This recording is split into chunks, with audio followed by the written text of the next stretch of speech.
हो गया जी तो।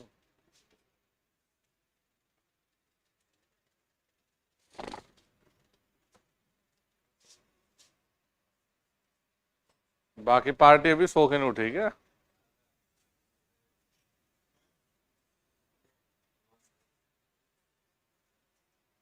आएंगे तो सब लाइव हो गए।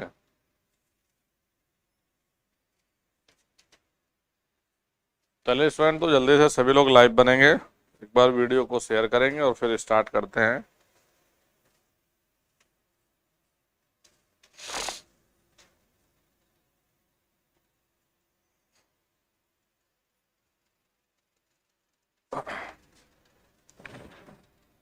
तो लास्ट में हम लोगों ने पावर जनरेशन में ये चीजें सब पढ़ी है।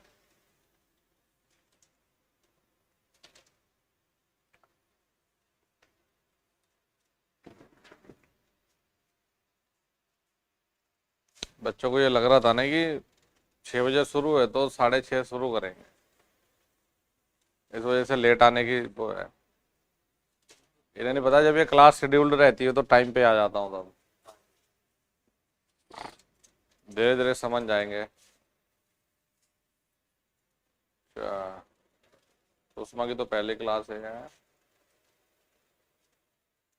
मतलब भर्ती ना आती तो अभी भी जागना नहीं था है। अच्छा।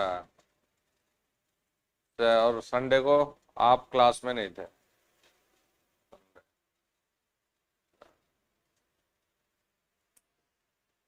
आप थे? पढ़ लिया हो संडे वाला? आप? हम्म। कितनी क्लास फिनिश की है भाई? सैटरडे तक है।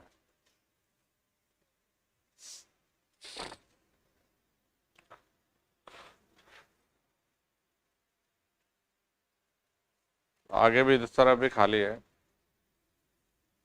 हम्म। आपने आप थे संडे को क्लास में? यार फर्स्ट क्लास का तो मत बोलो, पहली क्लास तो, यहाँ तुम पहली बार आ रहे हो क्लासरूम में, लेकिन ये पहली क्लास नहीं है, ये मेरी 16वीं या 15वीं क्लास होगी।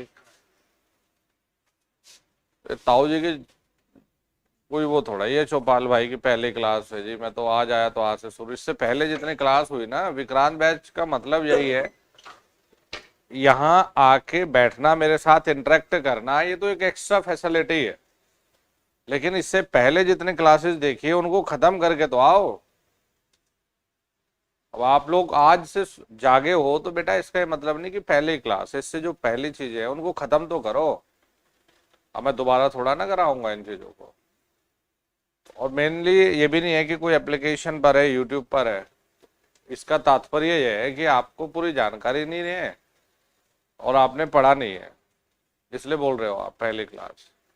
ऐसे इन बच्चों ने बोला, तो आज जाके रात को सोना नहीं जब तक ये क्लास खत्म ना हो। ठीक है? हैं?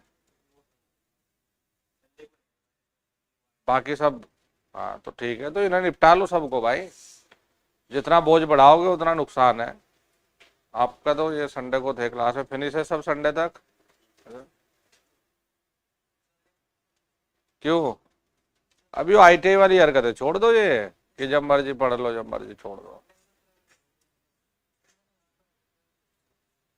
तो आप, वेरी गुड। हाँ भाई राकेश बढ़िया। हाँ भाई आप, फिनिश है इधर, इधर नेक्स्ट, संडे तक मामला सेट है। आप भी थे संडे को तो क्लास में, इससे पहला और इससे पहला। तो जिन लोगों का पूरा नहीं है वो अपना पूरा कर लो संडे तक का, तब मजा भी आएगा यार चीजों को पढ़ने का भाई।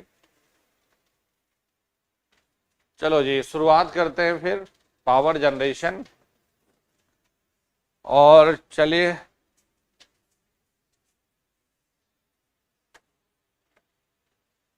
कमेंट बंद कर देते हैं। व्हाइट स्क्रीन पर, धोली स्क्रीन, काली स्क्रीन, पीली स्क्रीन नहीं पढ़ा सकते हम। काली स्क्रीन कर दो, धोली कर दो, ये ना पढ़ा सकते भाई। संभव नहीं है।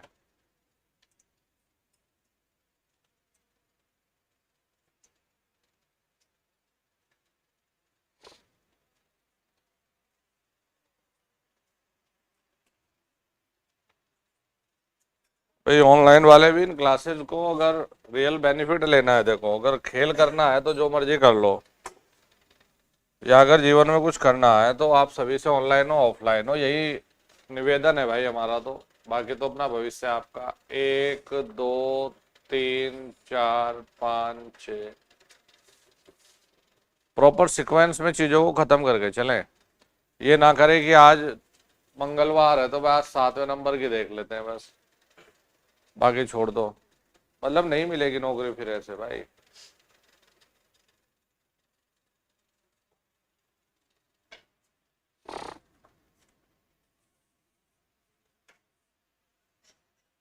प्रॉपर सीक्वेंस को फॉलो करिए। जिन्होंने, मैं तो ये कहूँगा जिन्होंने पहले पढ़ भी रखा ना, जैसे आप लोगों ने, तो आप लोग भले ही पुरानी जो चीज़ें हैं एक बार चाहे उन्हें फास्ट मोड में करके सुनेंगे, लेकिन सुन जरूर लेना। तब आपको इतना विश्वास बढ़ेगा कि अरे यार ये तो हम बड़े आसानी से कर पा रहे हैं। ये बहुत आवश्यक है और जरूरी है। तो भाई हमने ये चीज़ें पढ़ी है पहले, इसको रिवाइज कर ले। ऊर्जा संरक्षण का नियम। ऊर्जा को ना तो उत्पन्न किया जा सकता है और ना ही समाप्त किया जा सकता है। इसे केवल एक रूप से दूसरे रूप में बदला जा सकता है। इसे आसानी से, इसके फायदे देखिए, इसे आसानी से एक रूप से दूसरे रूप में बदला जा सकता है। इसे आसानी से कंट्रोल किया जा सकता है। विद्युत ऊर्जा को आसानी से एक जगह से दूसरी जगह ट्रांसमिट या भेजा जा सकता है। ऊर्जा की इकाई, तो जो एसआई मात्रक है, जो इकाई है वो जूल है। जो कमर्शियली यूनिट है वाट सेकंड, और हम लोग लिखते हैं 1 यूनिट बराबर में 1 किलोवाट आवर, और 36 गुणा 10⁵ जूल। 1 कैलोरी बराबर 4.18 जूल, और 1 जूल बराबर 0.239 कैलोरी। एक BTHU 1053, और ये 1896।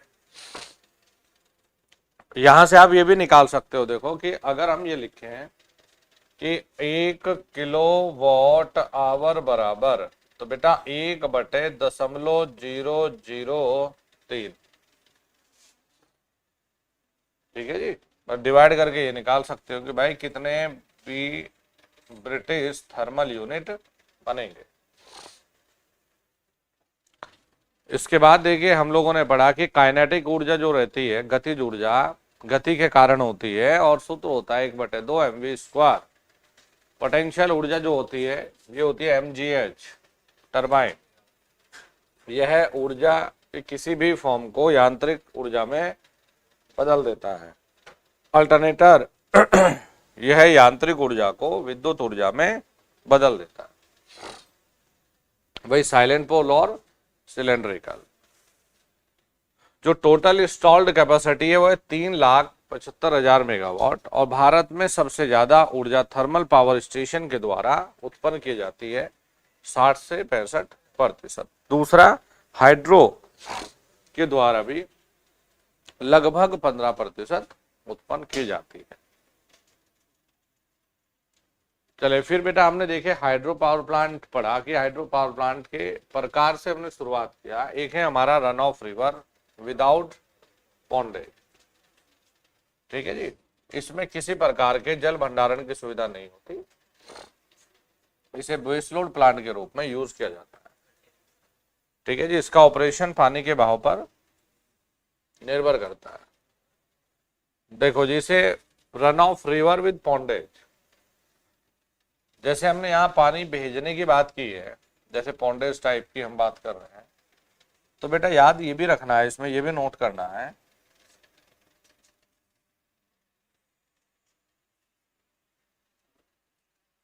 ये तो सब हमने लिख लिया। देखो इसमें हम लोग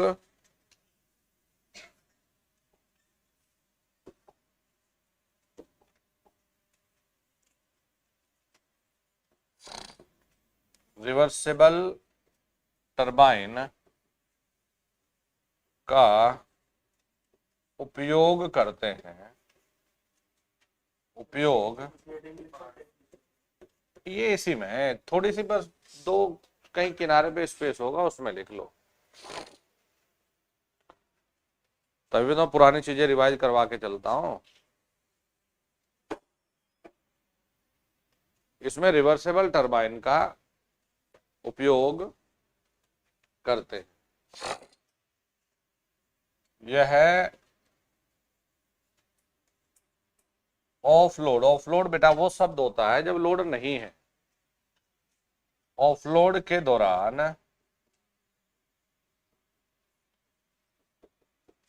पानी को वापस पॉन्डेज में भेजता है तथा पीक लोड के दौरान इसी पानी से बिजली बनाता है।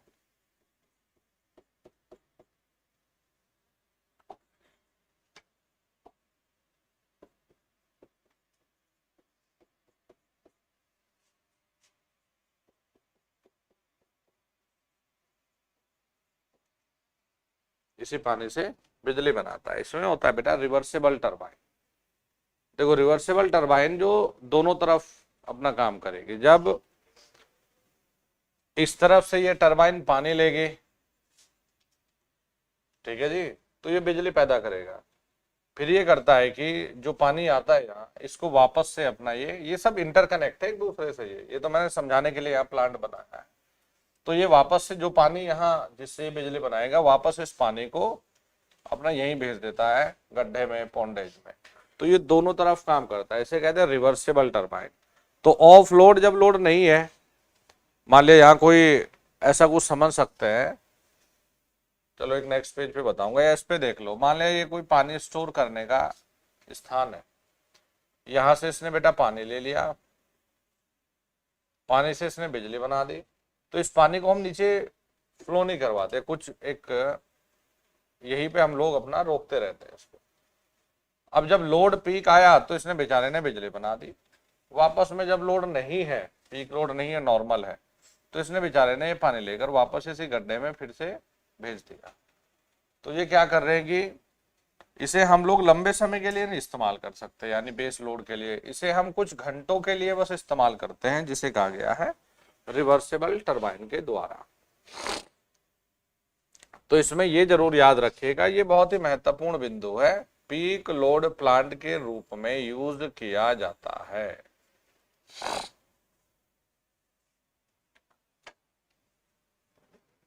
चले भाई आगे फिर, है लिख लिया इतना।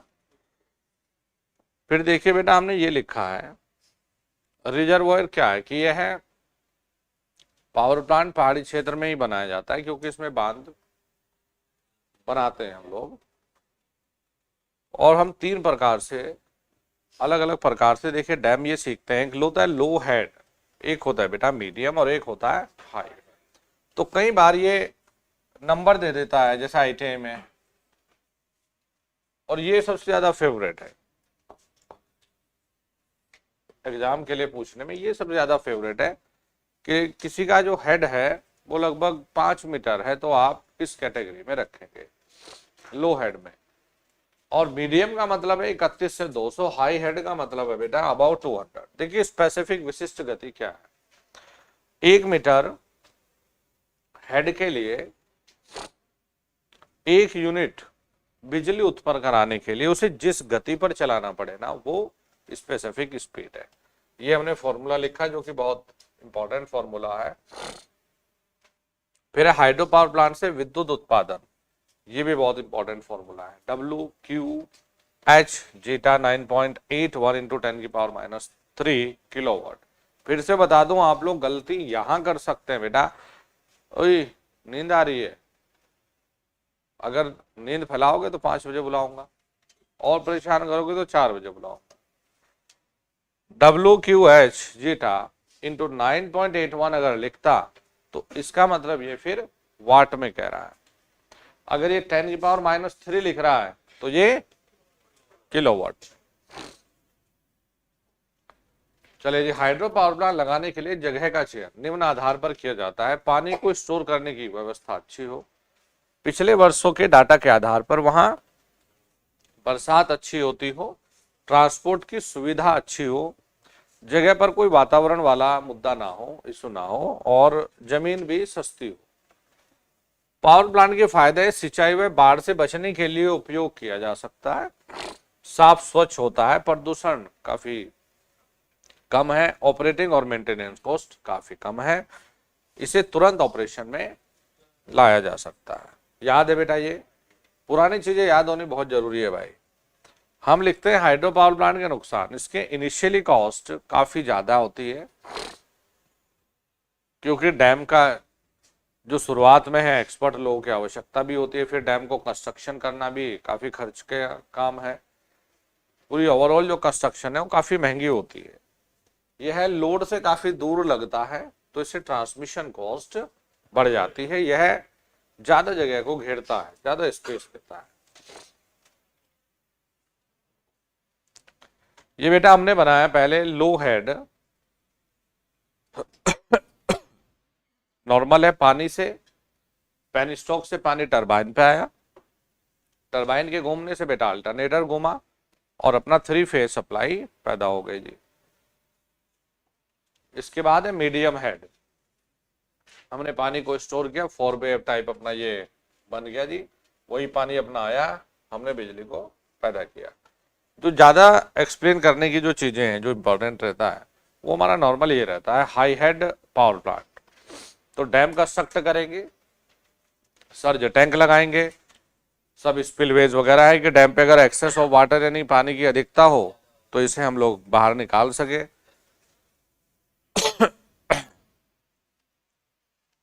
अब देखिए जी, सबसे पहले शुरुआत करेंगे हम लोग सर्ज टैंक से। अगर बेटा सर्ज टैंक है तो अगर अधिक पानी आ गया तो स्टोर है, कम आ गया तो इसमें से स्टोर में से पानी ले लेगा, यानी कि लगभग एक स्थिर लेवल को बनाए रखता है बेटा पेनस्टॉक में। तो पेनस्टॉक की सुरक्षा करता है वाटर हैमरिंग से। टरबाइन घूमेगी, वही इलेक्ट्रिसिटी फिर से बनाएगा। गवर्नर की सेटिंग को चेंज करके हम 2 परिवर्तन देख सकते हैं, आवृत्ति और पावर।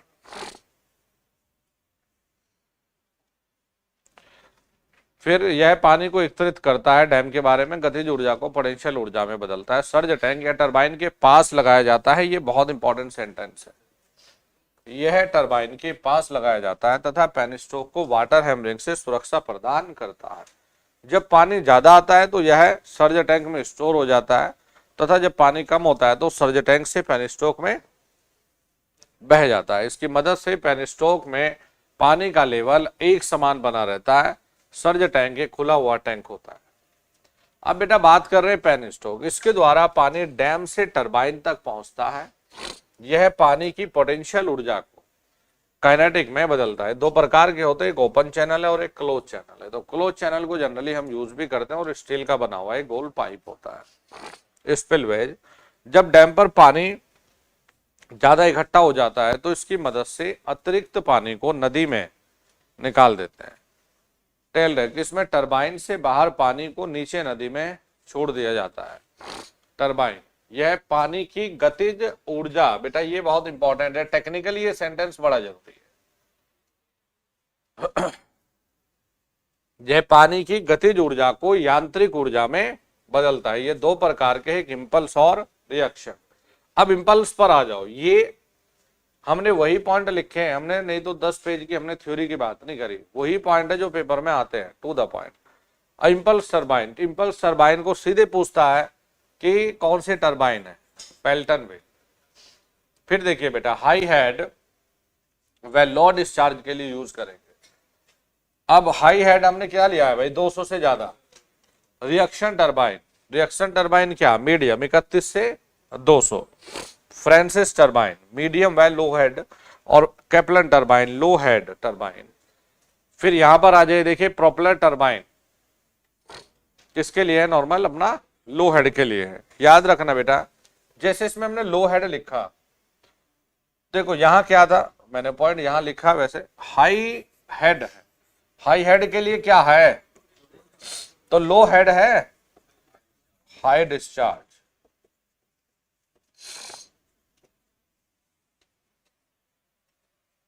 ठीक है, हाई डिस्चार्ज मतलब इलेक्ट्रिसिटी बनाने के लिए इसे ज्यादा वाटर की जरूरत है भाई, ज्यादा पानी को छोड़ना पड़ेगा, तो मैं डिस्चार्ज ज्यादा पानी को करना पड़ेगा।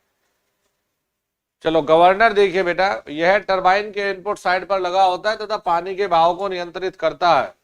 गवर्नर सेटिंग को बदलने के प्रभाव देखिए, या टरबाइन इनपुट को बदलने के दो प्रभाव है, आवृत्ति बदल सकती है और एक्टिव पावर बदले जा सकती है। फिर देखिए अल्टरनेटर, यह यांत्रिक ऊर्जा को विद्युत ऊर्जा में बदलता है।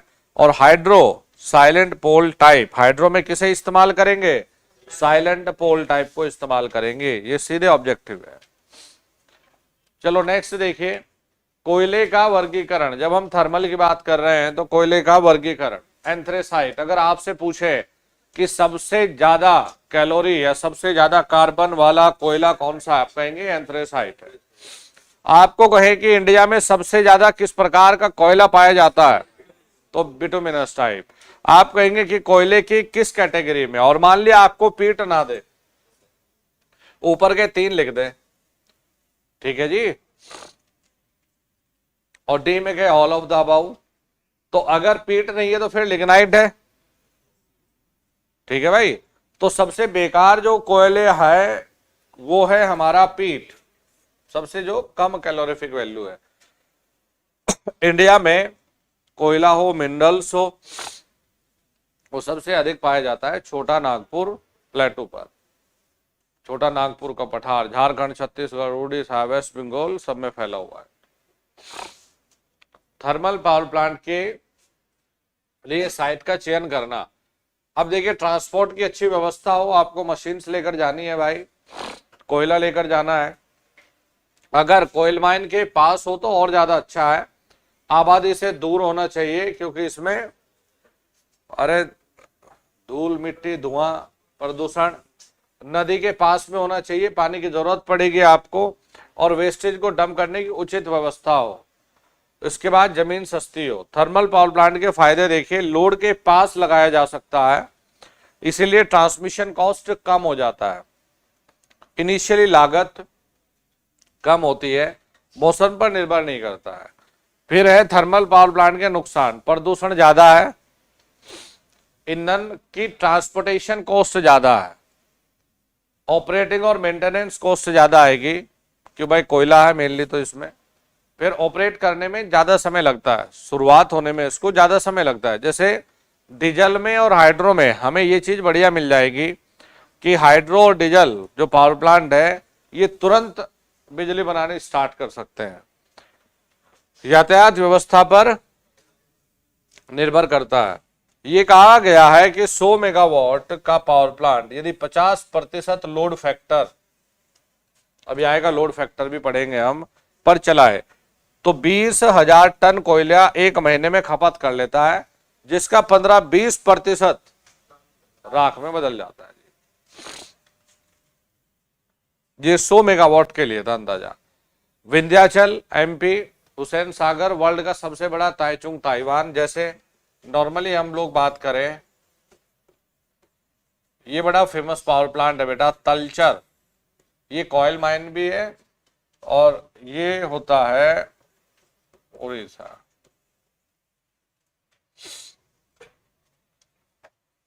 फिर है मुंद्रा, कहाँ है,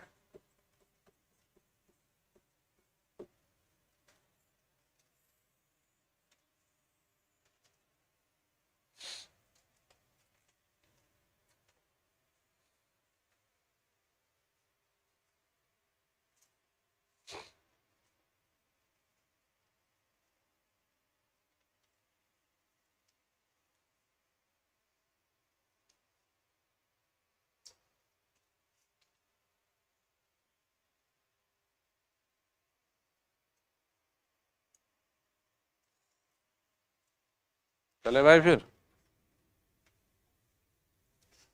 मुंद्रा और तलचर। थर्मल पावर स्टेशन देखिए भाई, हमारे लिए ये जो डायग्राम है ना, ये सिर्फ डायग्राम नहीं, एक ऑब्जेक्टिव, दो, तीन, ये ऑब्जेक्टिव है। कॉयल को लाएंगे भाई बॉयलर में, कॉयल को जलाएंगे। सुन लो ये सारी चीजें, दोबारा से इसलिए रिवाइज करवा रहा हूं कि भाई इतना समय नहीं है कि फिर है, और मैं रिवाइज ना कराता तो। घर पे पढ़ाई की, बताओ इसमें क्या चीज समझ नहीं आई। तो कोयला जलेगा, जलेगा तो भाप बनाएगा, स्टीम, उसके बाद उसमें नमी होगी स्टीम में, ये लिख दिया वेट, नमी वाली स्टीम, नमी वाली भाप है भाई। सुपर हीटर क्या काम करेगा, ये सवाल आ चुका जी यूपीपीसीएल रिजेक्ट। सुपर हीटर का काम है कि जो नमी वाली स्टीम है उसे सूखी स्टीम में बदलना। क्या करेगा, तापमान बढ़ा दिया जी। टरबाइन का काम क्या है, भाप से चलेगी, यानी थर्मल ऊर्जा को वापस मैकेनिकल में बदलना। अल्टरनेटर का काम क्या है, उस मैकेनिकल को इलेक्ट्रिकल में बदलना। इसे समझिए जरा, जो स्टीम यहां से आई, सबसे ज्यादा वेस्टेज होता है टरबाइन पे स्टीम का। तो भाई यहां पर हो गया जी कंडेंसर, कंडेंसर का काम बोलो।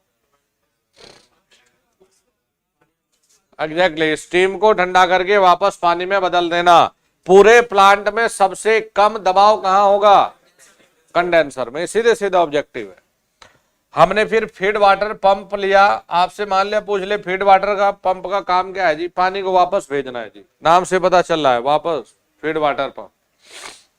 इकोनोमाइजर, अब ये पानी को जब ला ही रहे थे तो हमने कहा कि एक काम करिए, जो फ्लू गैसेज बेकार जा रही है इन्हें इस्तेमाल कर लेते हैं। तो हमने कहा जी इकोनोमाइजर का काम है वापस आने वाले पानी को गर्म करके बॉयलर में भेजना। हाँ जी बिल्कुल भाई, हमें तो मेनली भाप से मतलब है, और भाप तभी बढ़िया मिल सकती है जब नमी वाली हवा आ जाए, आग लगे और पानी भी गर्म हो। भाई पानी के बिना भाप संभव नहीं, हवा के बिना आग संभव नहीं। तो हमने कहा जी गर्म पानी आना चाहिए और बढ़िया गर्म ही हवा आनी चाहिए, नमी वाली चीजें नहीं चाहिए हमें। फिर गैस यहां से बाहर जा रही थी, हमने कहा जी बॉयलर में आग तभी लगेगी जब ऑक्सीजन होगा। हमने कहा हमें हवा चाहिए, तो जो फोर्स्ड ड्राफ्ट है इसका काम क्या है, हवा को हमने लिख रखा नेक्स्ट पेज पे, ये अंदर भेजना। अब एयर प्री हीटर ने यहां पर काम ये किया कि जो ये गैसेज बाहर की तरफ जा रही है उनका इस्तेमाल करके नमी को खत्म कर दिया हवा से, और ये सूखी हवा हमने बॉयलर में भेज दिया। इसके बाद जो गैसेज मिली वो बाहर निकाल दी इंड्यूस्ड ड्राफ्ट के द्वारा और चिमनी के द्वारा। पढ़ा था ना एक एक चीज हमने। सवाल यार बड़े सीधे सीधे है बच्चों।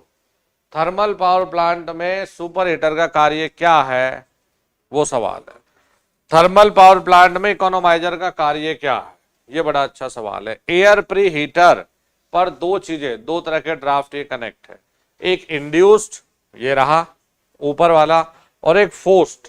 तो नाम ये याद रखिए, जैसे आप कंफ्यूज हो जाए, इंड्यूस का मतलब है उत्पन्न होना, है नहीं, तो तुम्हारे दिमाग में आएगा भाई उत्पन्न, यहां हवा तो उत्पन्न हुई नहीं, उत्पन्न होना आपको अपने दिमाग में हिंट्स बनानी।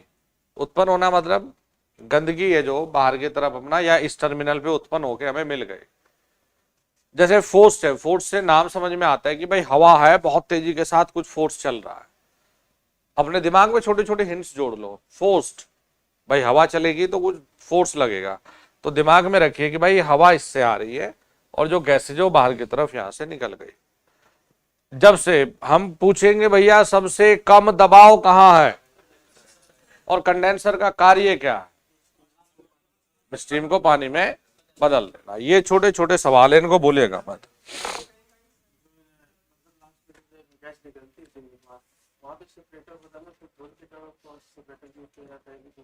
अरे यार वो तो फिर बहुत अच्छी खासी कहानी है, फिर टाइप्स ऑफ सेपरेटर लिखाने पड़ेंगे। नहीं नहीं, ये ऐसे वो वाला प्यूरिफायर नहीं जो ये लगा रखा ना पीने वाला, ये नहीं है। कंक्रीट, कूड़ा, करकट, रेत, इन सब चीजों को प्योर कर देता है ये। इनको नहीं चाहते ना हम भेजना, हमें इससे मतलब नहीं है कि पानी को शुद्ध भेजना है, हमें तो मतलब है कि गंदगी ना हो इसमें ना। चलो चलो मैं नेक्स्ट में लिखाऊंगा इसमें ना, उसके टाइप्स भी देख के आऊंगा ना, फिर मैं वो भी लिखा दूँ। रैंकाइन साइकिल पे काम करता है ये। तो रैंकाइन साइकिल का मतलब है जब ये तापमान या हीट से इलेक्ट्रिक ये मैकेनिकल में बदलने की बात कर रहा है। चलो ये लिखा अब हमने, एक एक चीज है। बॉयलर की दीवार, बॉयलर की दीवार हम अच्छी खासी यानी कि जो फ्रेम है वो अच्छे खासे मटेरियल से बनाते हैं। फायर क्ले यानी कि आग से सुरक्षित मटेरियल, सिलिका, कोयलिन, इनसे बनाओगे जी।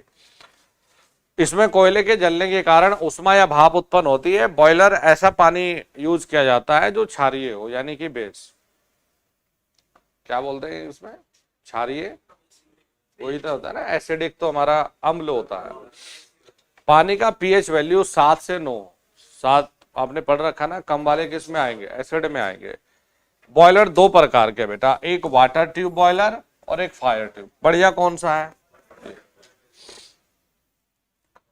बॉयलर से जो भाप आती है उसमें नमी रहती है। यदि नमी वाली भाप को टरबाइन पर भेजते हैं तो टरबाइन ब्लेड पर जंग का खतरा है। बॉयलर से जाने वाली फ्लो गैस का यूज करके सुपर हीटर भाप का तापमान बढ़ा देता है तथा नमी को कम कर देता है। यह क्या, रेडियंट और convection. Corrosion, corrosion.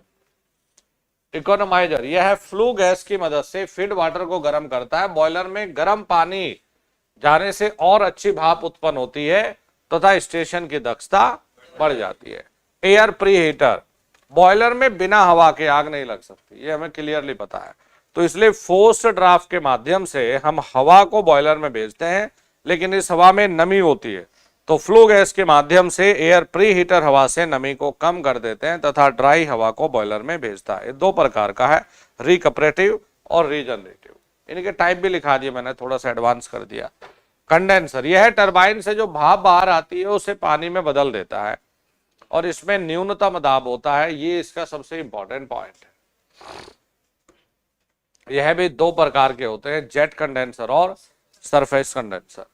Thermal power station Rankine cycle के अनुसार कार्य करता है और बॉयलर दक्षता हमें मिल जाती है लगभग 90% के आसपास। थर्मल एफिशिएंसी, टरबाइन की सॉफ्ट पावर के तुल्य हीट या उष्मा अपॉन में कोयले के जलने के तुल्य में हीट एनर्जी, ये भैया मिल जाती है 30%। ओवरऑल हमें मिल जाती है 29%। हमने कुछ अन्य चीजें जोड़ी है, जैसे ओवरऑल दक्षता है तो हम क्या कर सकते हैं, हम थर्मल गुणा विद्युत बेटा, ये इस पे न्यूमेरिकल भी किया। और जैसे थर्मल है, थर्मल बॉयलर गुणा टरबाइन, ये रहा देखिए, बॉयलर दक्षता गुणा टरबाइन। सबसे ज्यादा उष्मा हानि टरबाइन में ही होती है, उष्मा हानि टरबाइन में ही होती है। चलो ये रहा न्यूमेरिकल। एक थर्मल पावर स्टेशन में बॉयलर दक्षता 85% है तथा टरबाइन दक्षता 70% है तथा इलेक्ट्रिकल दक्षता 90% है, तो पावर स्टेशन की कुल दक्षता ज्ञात कीजिए। बेटा हमने लिखा ये थर्मल, पहली क्लास है तुम्हारी है? नहीं ये नहीं चलता भाई दोस्त, यहाँ क्या समय हो रहा है अब? देखो मेरे ऊपर कोई एहसान नहीं कर रहे, पढ़ना है तो देखो ढंग से पढ़ो। 6:45 हो रहे अब, नहीं तो मैं नहीं बोल रहा हूं, घर जाओ। थर्मल और इलेक्ट्रिकल, थर्मल वाला क्या है, बॉयलर और टरबाइन, अभी तो पढ़ा बेटा हमने, तो हमने अपना सबकी मल्टीप्लाई करके हमें मिल गया। एक थर्मल पावर स्टेशन में थर्मल एफिशिएंसी 33% है तथा इलेक्ट्रिकली 90 है, तो कुल दक्षता वही कर दिया, ओवरऑल क्या हो गए भाई, इन दोनों के गुणा 69.7%। अब हमारा न्यूक्लियर पावर प्लांट, इसमें ऊर्जा नाभिकीय विखंडन के द्वारा उत्पन्न होती है यानी न्यूक्लियर फिजन। बेटा देख लो हमने लिख दिया, ये फ्यूल के नाम पूछ ले जाते हैं कि भाई मेनली तो ये हो गया, लेकिन कई बार लिख देगा। अब जैसे बच्चे ने इसमें रट लिया कि इसमें न्यूट्रॉन कितने 146 है, अब उसने ये लिख दिया कि यूरेनियम 235 में, अब एटॉमिक नंबर तो वही है 92, इसने कहा यूरेनियम 235 में न्यूट्रॉन की संख्या बताइए, तो इसमें 146 थे, और यहां ये भी फ्यूल है, इसमें कितने थे हमारे 143 है। कैगा, काकरापार, कल्पक्कम, कुडनकुलम, नरोरा, रावतभाटा, तारापुर, एक फेमस न्यूक्लियर पावर प्लांट है हमारे। और लास्ट में बेटा यहां थे, मैंने थोड़ा सा इसलिए फोकस कर रहा हूं इसमें, चाहे रिवाइज ये तो जो कराया मुझे 40 मिनट लगे, चाहे 1 घंटा भी लग जाता, क्योंकि मुझे पता है कि हमें 12 से 15 सवाल यहां से मिल जाएंगे, तो हमें अभी से पक्का करके चलना है, हमें रिस्क लेना नहीं है भाई। फिर ये कहूंगा कि देखो भाई बड़ा क्लियर है, किसी को अच्छा लगे बुरा लगे, चाहे बच्चा ऑनलाइन पढ़े या ऑफलाइन पढ़े, यहाँ आके बैठो, लेकिन जो पढ़ाई के लिए सीरियस है वो ही मेरे साथ में जुड़े, और जो देखो अपने साथ खुद के मजाक कर रहा हो, मेरी दूसरों में मजाक बनवाए, इससे पहले मैं हाथ जोड़ लूंगा। मतलब एक तो खेल ये ना बनाओ, एक तो दिमाग से चीज निकाल दो कि मेरा कोई भाई बेनिफिट है या फायदा। देखो आप लोगों के लिए प्रयास कर रहा हूं, और मेहनत करने की जितनी सीमाएं हैं मेरे में वो हिम्मत है कि मैं सीमाओं को तोड़ सकता हूं, और आपसे तोड़ने की आपको मोटिवेट कर सकता हूं, आपको समझा सकता हूं, एक दिशा दे सकता हूं। तो यहां जो लड़ाई है वो सीधे मेहनत की और सफलता की लड़ाई है भाई, और इसे हम जीत तभी सकते हैं जब दृढ़ निश्चय खुद में बहुत ज्यादा हो। मैं बोल रहा हूं फिलहाल इस स्टेज में आके बिना अलार्म की आंख खुलनी चाहिए, मतलब खुद से खुद की चिंता होनी चाहिए कि नहीं यार क्लास है मेरी। अगर आंख नहीं खुल रही तो 5 बजे का अलार्म लगाओ, थोड़ा बाहर घूमो, नींद उतारो। अगर तुम लोगों का पेपर होगा ना तो मैं 5 नहीं बेटा ये कहूंगा कि भाई 4 बजे से पढ़ेंगे, पढ़ना पड़ेगा। अगर इस कंपटीशन की आग में अपने को विनर प्रूफ करना है ना, तो फिर हमें इन चीजों से ऊपर उठना पड़ेगा। और आपकी हालत नहीं, ये जैसे ऑनलाइन बच्चे हैं ये भी फुल अपना नींद ले रखे, खैर इनके पास तो ये है कि हम तो अपना घर में है, पढ़े ना पढ़े तब अपना कोई दिक्कत नहीं है भाई। क्योंकि आजकल विद्यार्थी इतना स्मार्ट बनने की कोशिश कर रहा है जबरदस्ती का, लेकिन कुछ नहीं है, खाली ढोंग ड्रामा, घर वालों का पागल बना रखा, हम तैयारी कर रहे हैं। इस तरह की हरकतें करने की जरूरत ही नहीं है। क्लास अगर रखी गई है समय से, मेरे से पहले आप लोग पहुंचने चाहिए यार। ऑनलाइन में भी कुछ बच्चे समर्पित हैं, बहुत मेहनत करते हैं तो मजा आता है, और कुछ बच्चे ऐसे जबरदस्ती की भीड़। फिर एक चीज को बिल्कुल दिमाग में रखे, चाहे ये बच्चे ऑनलाइन पढ़े ऑफलाइन पढ़े, ये सब के लिए है। जब तक आप लोग खुद सीरियस नहीं होंगे, एक क्लास देखी भाई आज मन नहीं था यार, आज की तो मैं बाद में देख लूंगा, आज मन नहीं है, आज नहीं जाता क्लास में, कंटिन्यूटी नहीं होगी, रिजल्ट क्रिएट नहीं होगा, नहीं होगा। कंटिन्यूटी का मतलब है एक प्रॉपर सीक्वेंस में खत्म करके आना। और ये आजमा के देख लो, जो बच्चा प्रॉपर सीक्वेंस में खत्म करके चलेगा ना, उसका आत्मविश्वास अलग होगा। और जिसने कहा भाई यार दूसरी क्लास में मैं नहीं देख रहा दूसरी क्लास, उसका आत्मविश्वास कभी बढ़ ही नहीं सकता। जो 1 2 3 प्रॉपर, एक बार समझ नहीं आया, वैसे तो मैंने इतने धीरे से चीजें पढ़ा रखी है, एक बार नहीं आया दोबारा फिर सुन लो। सोने के लिए बेड पे गए, नींद नहीं आ रही, फास्ट मोड में करो और वीडियो को सुन लो। कोई मूवी देखने के बजाय अपने समय को यूटिलाइज कर लो। लिखो मत ना, लिख तो लिया आपने पहले, नोट्स वोट्स तो सब एडजस्ट हो गए, तुमने कहा यार एक बार और सुन लेता हूं। और हमें ये विश्वास है कि जो बच्चा पढ़ने वाला होगा वो हमारी वीडियो में आनंद लेगा, वो बोर हो ही नहीं सकता। फास्ट मोड में कर दो, 2 की स्पीड पे कर दो, सोने से पहले हेडफोन लगाओ या वैसे सामने, फटाफट फटाफट अपना सुन लो उसे, पूरी रात भर तुम रिवाइज कर लोगे।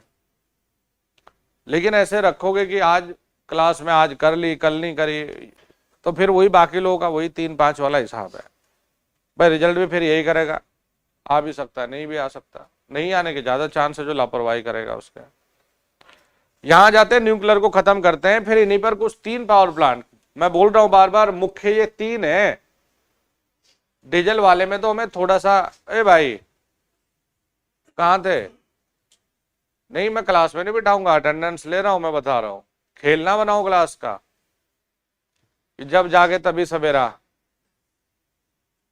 नींद आती है, ज्यादा नहीं पढ़ना है तो तैयारी करो ही मत, एंजॉयमेंट लगाओ, शादी ब्याह करो, दहेज लो, जो मर्जी करो जीवन में। जैसे डीजल पावर प्लांट है, कुछ बिंदु लिखने हैं। डीजल पावर प्लांट को समझना प्रैक्टिकली बड़ा इजी है, कुछ हमें पॉइंट नोट करने हैं बस। डीजल इंजन के बारे में थोड़ी सी चीजें, डीजल इंजन के अल्टरनेटर के बारे में हमें ये सीखना है। वह महंगी बिजली बनाएगा, सस्ती बनाएगा, बस, तो इतना इंपॉर्टेंट है ही नहीं। जो जड़ है वो तीन है, थर्मल, हाइड्रो, न्यूक्लियर। चलिए जी, देखो बेटा, हमने बनाए यहां एक रिएक्टर तैयार किया, इसमें तीन चीजें रखी है हमने। क्या क्या है? मॉडरेटर, फ्यूल और कंट्रोल, तीन चीजें हैं। इसमें से जो हीट है, सोडियम मेटल के द्वारा जो हीट है, ये बना रखा हीट एक्सचेंजर। हीट एक्सचेंजर का मतलब है जहां हीट एक्सचेंज हो जाएगी। भैया आपने गर्म चीज को पानी में अगर पास करवाया तो भाप उत्पन्न हो जाएगी, तो यहां से स्टीम उत्पन्न हो गई। अब इस स्टीम को हमने वही प्रॉपर यूटिलाइज करके चलना है जो हमने पुरानी यानी कि थर्मल में किया है। तो इससे नेक्स्ट चलेंगे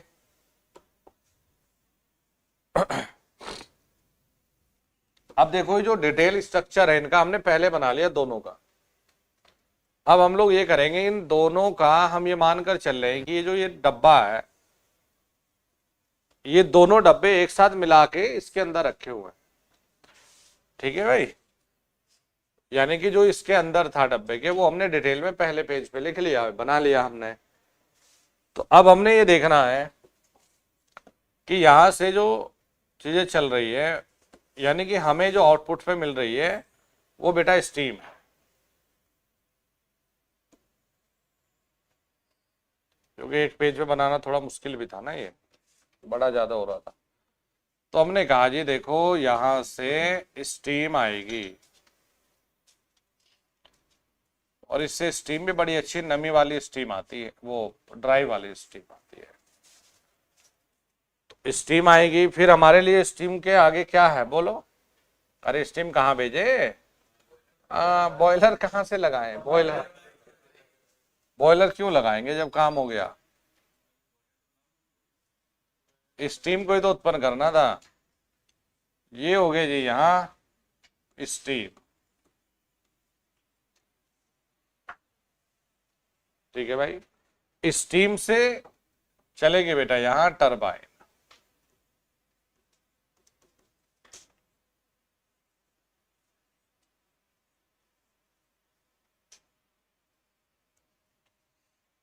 अब टरबाइन किसे घुमाएगा? बिल्कुल जी, तो टरबाइन से हमने कनेक्ट कर दिया जी।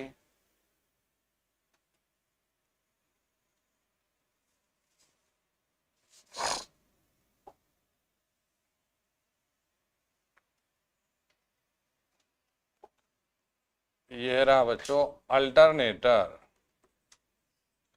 अब अल्टरनेटर से वही अपना पुराना काम, तीन फेज बिजली हमें मिल गए। यही तो किया ना हमने। अच्छा जी, मतलब उसका जो मेन हिस्सा है वो पिछले पेज पर है जो हमने सीखा है। टरबाइन का काम क्या है भाई?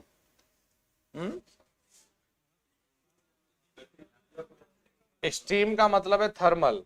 यहां भी टरबाइन का जो काम है,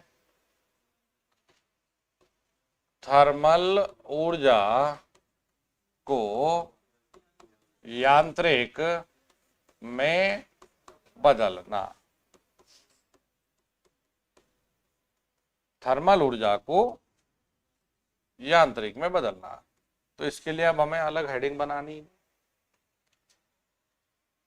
भाई बच्चों देखो, स्टीम का वेस्टेज तो यहां भी है।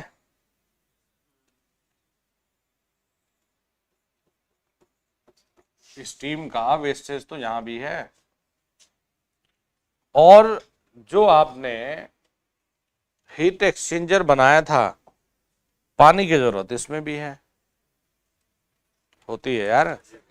तो हमने अपना एक काम ये किया कि हमने लिखा तो है, अभी लिखेंगे भी कि नदी के पास हो, तो ये बना रखी है जी हमने नदी, ये पानी की व्यवस्था है। वही पुराना काम हम लोग फिर करते हैं जी। एक काम किया हमने, हमने बनाया जी कंडेंसर।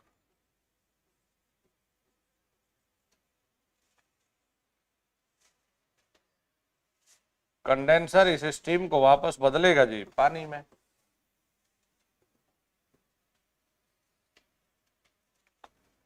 फिर वही है, कूड़ा करकट से हमें चाहिए थी इसमें थोड़ा सफाई भैया, हमने लगा दिया यहाँ पर एक प्यूरिफायर। इसने और पानी यहां से लिया। अब ये पानी और दोनों को मिलाया जी हमने। ओके जी, हमने पानी को वापस अपना फीड कर दिया।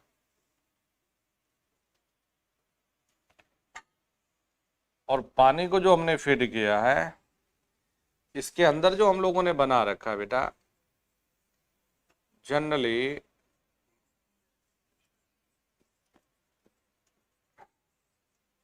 Heat exchanger. तो हमने पानी को वापस कहां दे देना है? हीट एक्सचेंजर पर। ठीक है भाई, तो हीट एक्सचेंजर पे पानी को अपना वापस दे दिया। और अगर मैं इसके अंदर वही पुराने वाली फिगर को चलिए रिपीट करूं, पिछले दो को छोटा छोटा अलग भी बनाऊं ताकि और अच्छे से समझा पाऊं। मैं कहूंगा कि देखो जी, इधर से भाप आई है जी, वो सॉरी गर्म आई, हीट। वैसे तो पहले मेरा इरादा ये था कि दोनों को इसी के अंदर बना लो। रिएक्टर से हीट ही तो आएगी, रिएक्टर से हीट आ रही है जी। इस बेचारे में क्या भरा हुआ है जी? पानी। पानी में हीट आती है तो भैया भाप बनती, और भाप बनेगी तो टरबाइन चलेगी, टरबाइन चलेगी तो अल्टरनेटर घूमेगा, अल्टरनेटर घूमा तो मतलब बिजली बनी। स्टीम का वेस्टेज हो गया जी टरबाइन में, तो हमने कहा जी हम बेकार तो जाने नहीं देंगे, तो हमने क्या ले लिया भाई? कंडेंसर।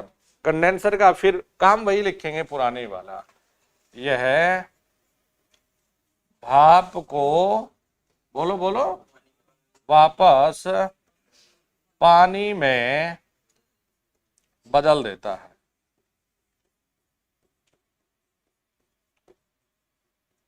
इन तीनों प्लांट के ऑब्जेक्टिव की एक बड़ी क्लास रखूंगा 3-4 घंटे की, क्योंकि एक टॉपिक एक चैप्टर ऐसा मैं कहूं कि छोड़ो मत करना तब भी काम चल जाएगा। मान लीजिए जैसे कन्वर्टर पढ़ रहे हैं, हमें पता है कि ज्यादा से ज्यादा एक सवाल फंसता है, लेकिन इसे छोड़ के नहीं देखो, जुल्म हो जाएगा बहुत बड़ा अगर इसे छोड़ दिया आपने, इसलिए बहुत तगड़े से इसे करना पड़ेगा।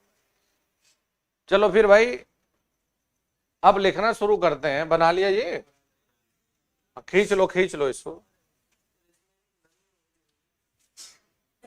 अरे इसका टेम्परेचर बहुत अच्छा खासा आता है, बहुत अच्छा टेम्परेचर आता है इसमें ना, बहुत बहुत कम होती है। कोयले के जलने से वहां टेम्परेचर का ज्यादा चांस है, उसका सॉरी नमी का, इसमें बहुत कम चांसेस है।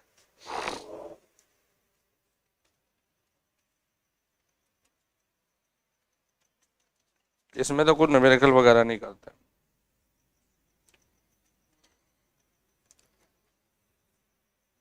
थर्मल के ही थे यार न्यूमेरिकल इसमें ना।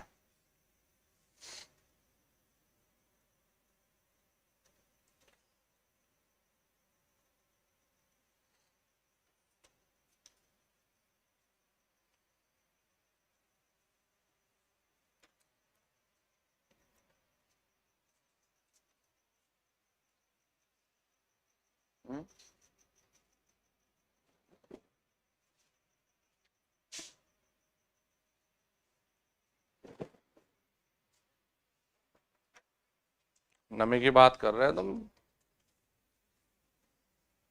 विखंडन से उत्पन्न हुई हुई है ये नाभिक है, कंट्रोल करना ही मुश्किल हो जाता है इसे। हम्म, हाँ बिल्कुल होता है।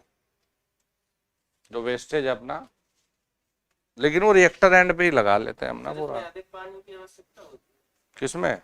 सबसे ज्यादा हाइड्रो में होती है पानी की। मतलब इसमें तो एक कूलिंग का एक ये है ना, बस अरेंजमेंट ये वाला है, पानी को है। वापस टीचर भेजना है। ऑब्जेक्टिव था अब वो छोड़ो, अब जो करा रहे वो करो बस। वेस्टेज की ना आप कह रहे पानी की आवश्यकता होती है, वेस्टेज अलग बात है, पानी की आवश्यकता अलग बात है।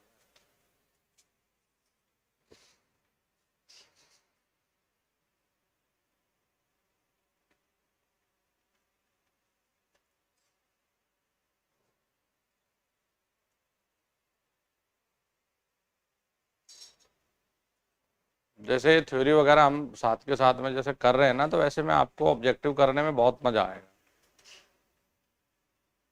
100% नहीं, लेकिन 98% आप कर पाए। 2% हम ऊपर वाले के लिए छोड़ के चलते हैं वैसा ही। आज आपके मित्र कहाँ हैं? साइनस? साइनस तो, साइनस ऐसी बीमारी है ही नहीं, साइनस मुझे ऑलरेडी है।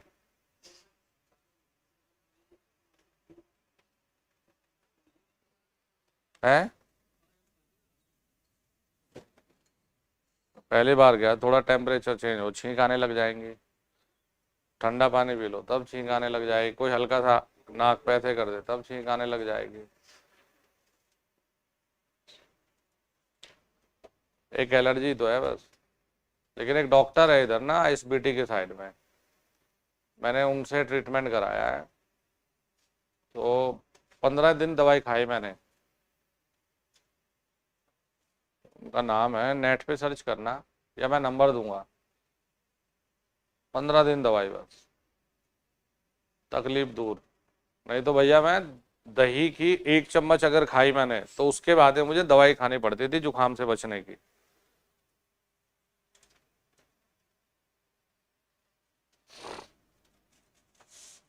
बना लिया? चलो जिसकी थ्योरी लिखना शुरू करेंगे जरा एक बार इसको देखो।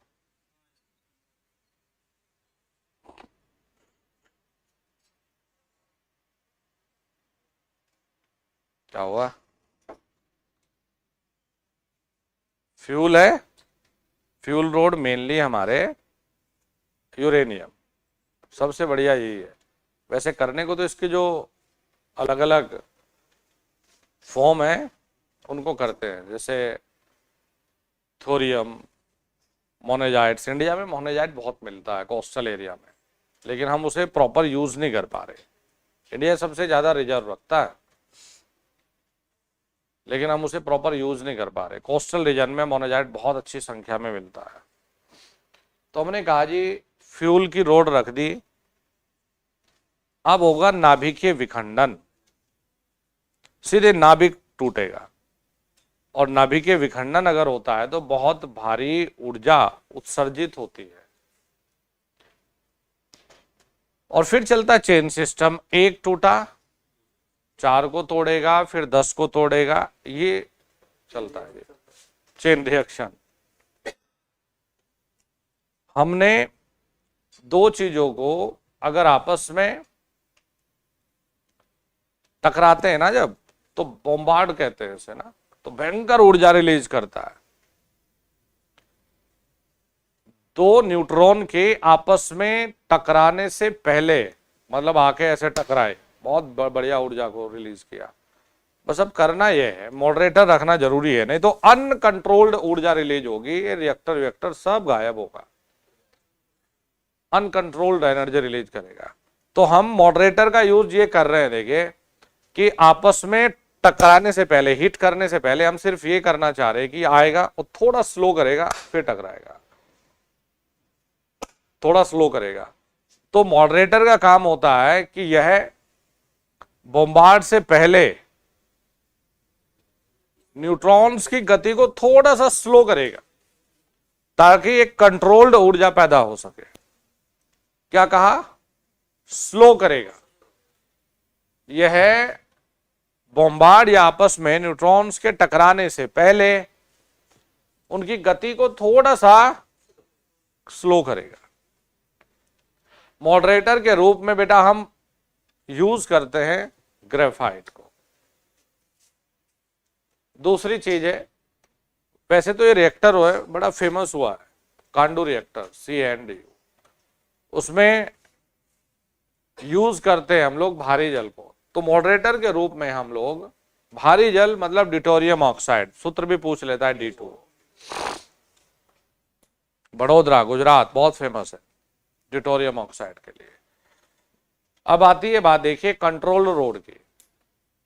किसी भी चीज में जब हम काम की शुरुआत करते हैं तो नियंत्रण होना बहुत जरूरी है, आवश्यक है। तो कंट्रोल रोड हम ऐसे पदार्थ के बनाएंगे जैसे बोरॉन, कैडमियम, जो न्यूट्रॉन को बहुत अच्छे अवशोषित या ऑब्जर्व कर सकते हैं, अपनी तरफ खींच सकते हैं।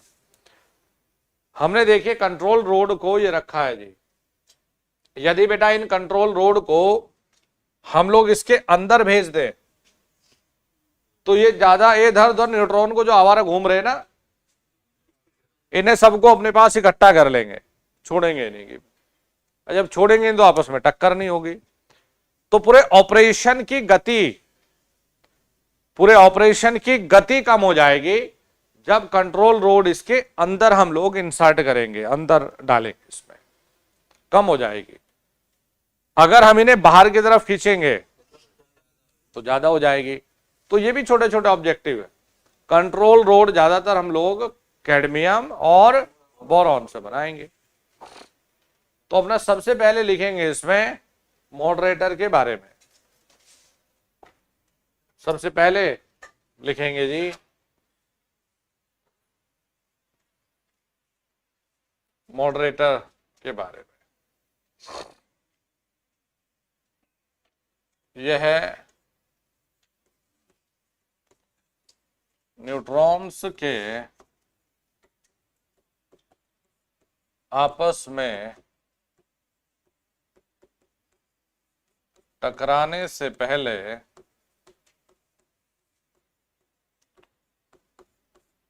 उनकी गति को थोड़ा सा कम कर देता है, जिससे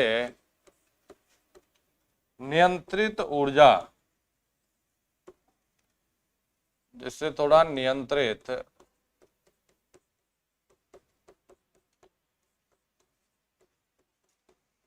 ऊर्जा की उत्पत्ति होती है।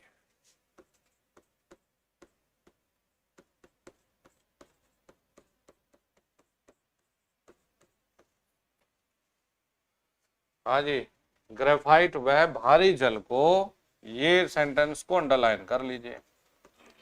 ग्रेफाइट व भारी जल को बेटा लिखते हैं, चलो अलग अलग लाइन में लिखेंगे। भारी जल को मॉडरेटर के रूप में,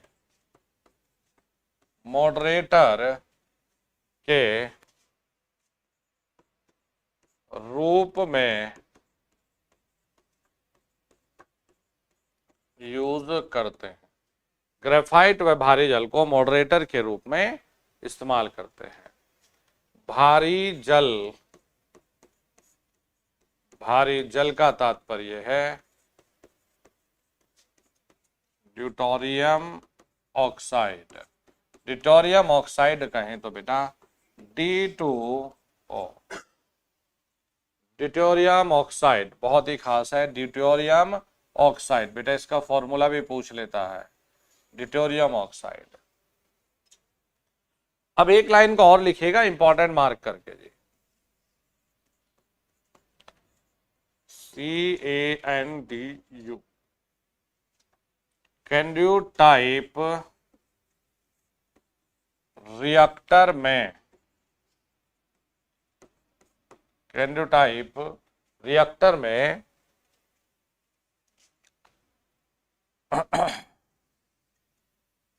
मॉडरेटर के रूप में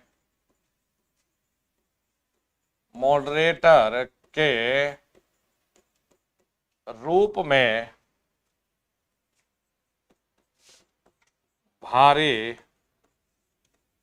जल का उपयोग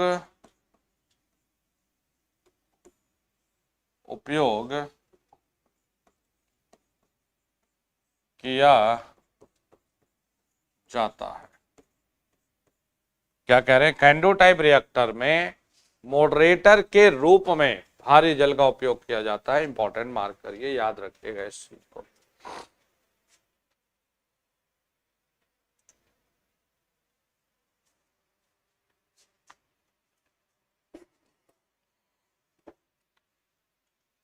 कैंडो टाइप रिएक्टर में मॉडरेटर के रूप में भारी जल का उपयोग किया जाता है। नॉर्मली आपसे पूछता है मॉडरेटर, तो बेटा ग्रेफाइट इसमें ऑप्शन में मिलेगा, जो कि बहुत जरूरी है, इंपॉर्टेंट है ग्रेफाइट। ये तो हो गई जी मॉडरेटर की कहानी। बताओ जी जल्दी से क्या करेगा ये? अरे न्यूट्रॉन के आपस में टक्कर से या बॉम्बार्ड होने से पहले इनकी गति को थोड़ा सा बस स्लो करेगा। बात खत्म हो गई। चलिए नेक्स्ट लिखेंगे कंट्रोल रोड।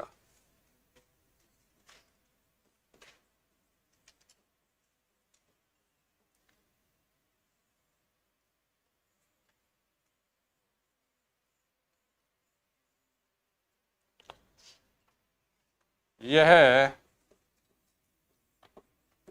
पूरे रिएक्शन को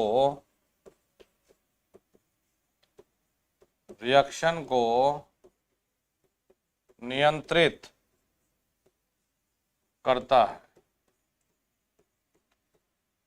चेन रिएक्शन को नियंत्रित करता है, रिएक्शन को नियंत्रित करता है।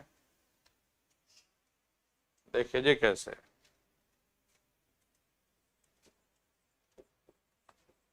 कंट्रोल रोड के रूप में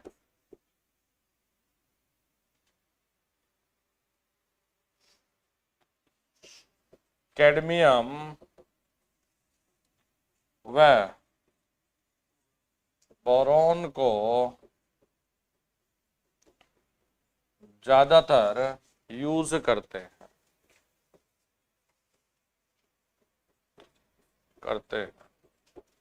क्योंकि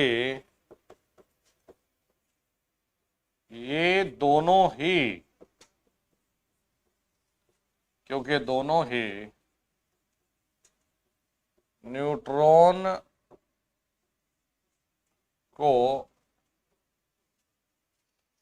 न्यूट्रॉन को अच्छा अवशोषित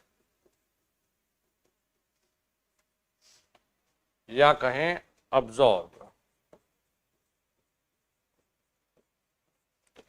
कर सकते हैं।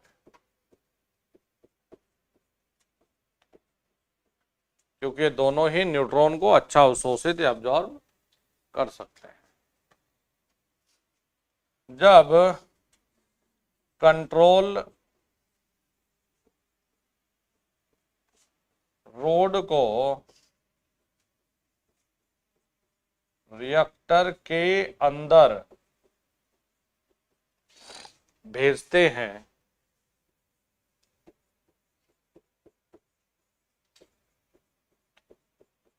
जब कंट्रोल रॉड को रिएक्टर के अंदर भेजते हैं तो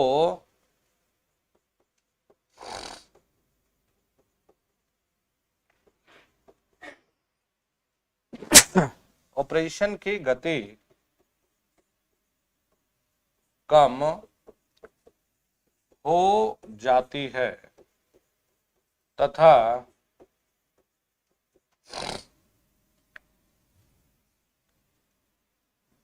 जब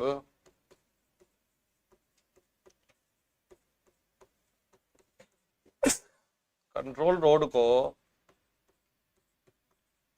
रिएक्टर से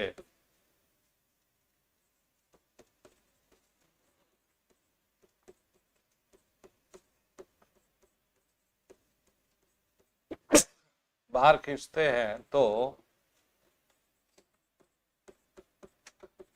रिएक्शन की गति बढ़ जाती है।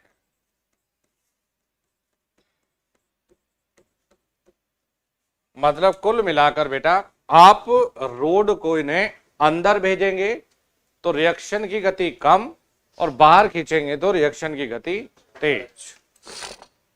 बहुत इंपॉर्टेंट चीजें हैं बेटा ये, और ऑब्जेक्टिव में भी आप देख पाएंगे आसानी से कि इन्हीं में से काफी कुछ ऑब्जेक्टिव मिलेंगे भी और आप लोग खुद से करेंगे भी।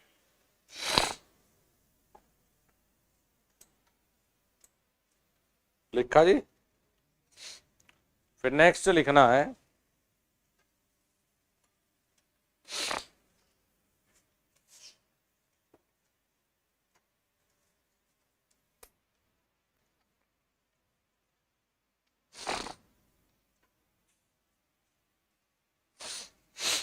इसमें, देखिए नेक्स्ट फ्यूल।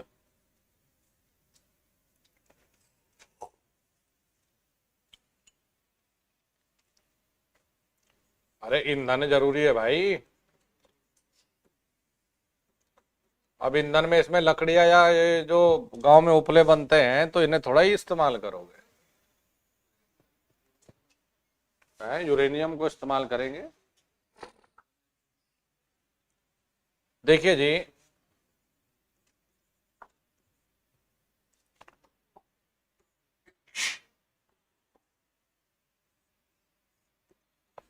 ईंधन के रूप में ज्यादातर यूरेनियम को यूज करते हैं। भाई बच्चों एक बात बताओ, ये यूरेनियम होता है दो प्रकार का। एक होता है प्राकृतिक यानी कि नेचुरल यूरेनियम,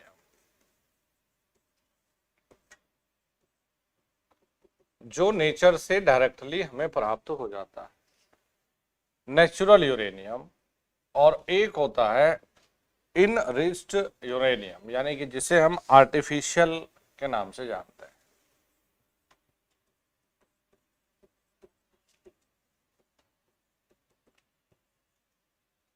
तो जो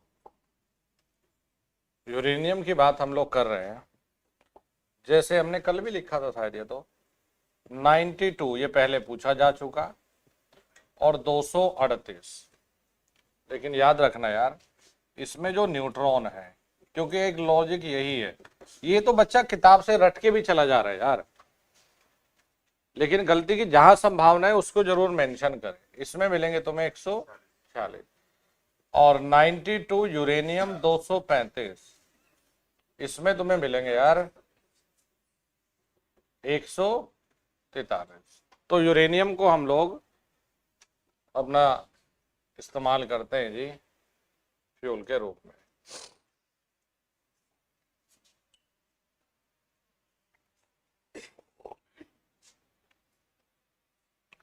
चलो नेक्स्ट लिखना है, न्यूक्लियर पावर प्लांट के चयन करने में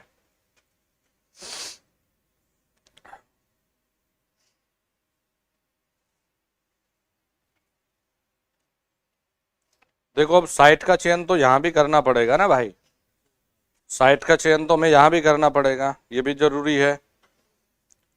क्यों है बच्चों, हमें जब ऐसा तो है नहीं कि भाई चलो भाई अपना जहां मर्जी वहां लगा दो इसे, इसके लिए तो ज्यादा जरूरी है साइट का चयन, ध्यान पूर्वक करें। तो न्यूक्लियर पावर प्लांट लगाते समय जगह का चयन, यानी कि सिलेक्शन ऑफ साइट, जगह का जो चयन है वो किस हिसाब से करेंगे भाई। चलो अब तो लिखा दिया वही, अरे यार चयन के ना सबके वही बिंदु है। हम कहीं नहीं कहेंगे कि भाई ट्रांसपोर्ट की सुविधा ना हो, क्योंकि हमें मशीनें भेजनी है, तो हम कहेंगे ट्रांसपोर्ट की अच्छी सुविधा हो।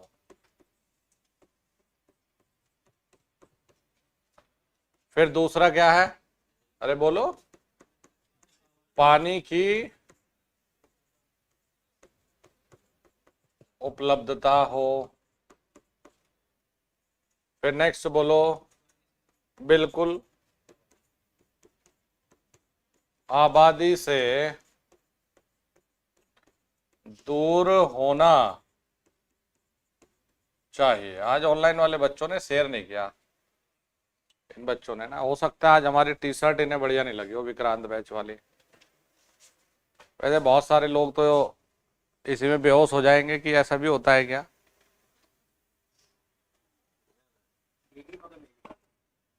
हमारा नाम लिखा है जो कि काफी है। अब जिस चैनल पे पढ़ा रहे वो है ना, देखो ये कुछ बच्चों को ये डाउट था कि कहीं गुरुजी ये तो नहीं कहेंगे 10 दिन पढ़ा के क्या पेड कोर्स ले लो। बच्चों को कुछ डाउट था ना बेचारों ने, समझा कितना भी लो। एक बच्चा पीछे पड़ गया कल मेरे की कि गुरुजी पेड कोर्स में कौन सा लूं, बता तो दो, गाइड तो कर दो। मैं बोला भाई एक काम कर दे, मेरा इसी नंबर पे यूपीआई कर दो जो सेवा करनी है। अब क्या क्या कहूं कि नहीं, बताओ बताओ सर कोर्स कौन सा चाहिए। अब मैं बोला कोर्स लेके क्या करोगे बताओ, पढ़ा तो मैं सब कुछ रहा तुम्हें, इससे बढ़िया ये पढ़ लो, पढ़ने पे फोकस कर लो। चलो जी लिखो, आबादी से दूर होना चाहिए। और बताओ फिर और क्या करें इसमें। नदी तो लिख दिया, पानी की उपलब्धता, अब तो क्या नदी के अंदर ही बनाओगे इसे।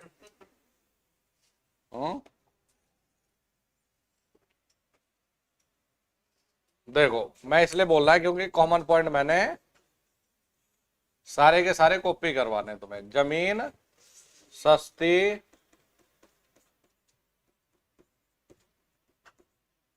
होनी चाहिए। और भी बन सकता है कुछ के भाई, मौसम से क्या है। चलो मेनली तो यही थे, बाकी तो इंसान अपने लालच के हिसाब से जो मर्जी ढूंढता रहेगा। मतलब अगर ये भी हो जाए तो काम चल जाएगा। हरियाली हो, पेड़ पौधे हो, तो इंसान अपने लालच के हिसाब से एडजस्टमेंट कर सकता है। चलिए जी, अब नेक्स्ट चलते हैं न्यूक्लियर पावर प्लांट के फायदे।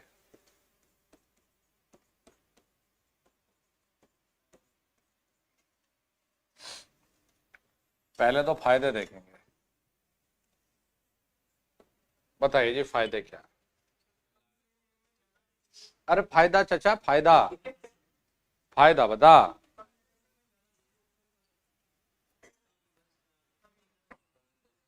बहुत बढ़िया बात है। कम ईंधन से ज्यादा बिजली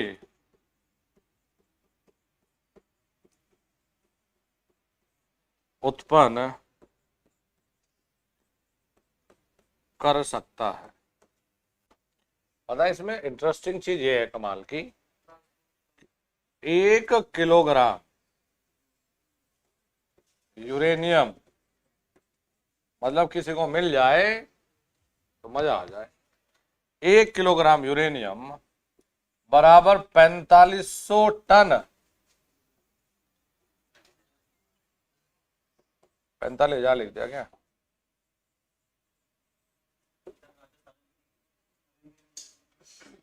45,000 या 4500 है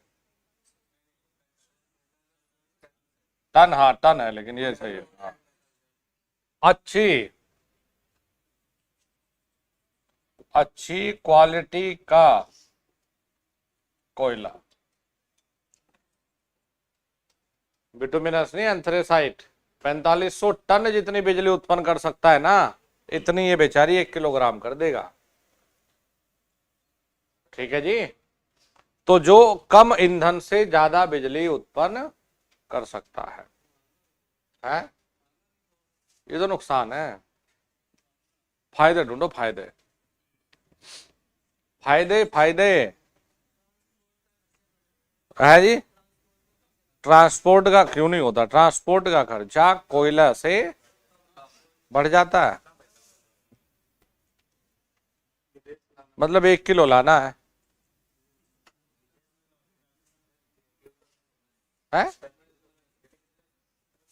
भाई, हमारी किताब छोटी जाती है ना तो कम पैसा लगता है, बड़ी भेजते तो ज्यादा लगता है। मतलब तेल उतना ही लगेगा। लॉजिक देखो, 4500 टन कोयला लाद दिया हमने एक गाड़ी में, और एक सीट पे 1 किलोग्राम यूरेनियम रख दिया, तो पैसा पूरी गाड़ी का दोगे? ये कह रहा तेल तो उतना ही लगेगा।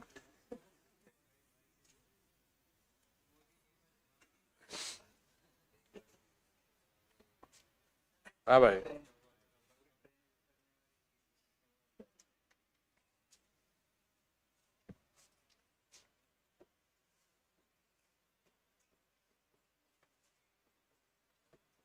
ट्रांसपोर्टेशन कॉस्ट स्टीम से या स्टीम पावर प्लांट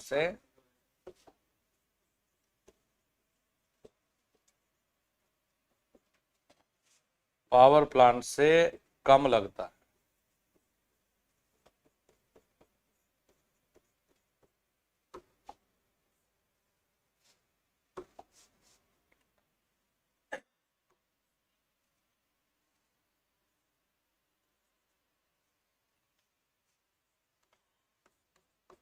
कम समय में ज्यादा अमाउंट, कम समय में बहुत ज्यादा बिजली उत्पन्न कर सकता है।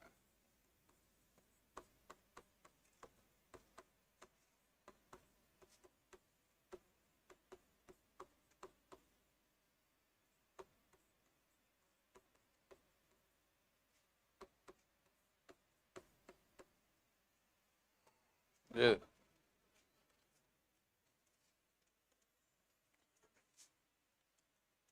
बस ये है कि आपको रिएक्टर पे पैसा अच्छा खर्च करने का हिम्मत होना चाहिए।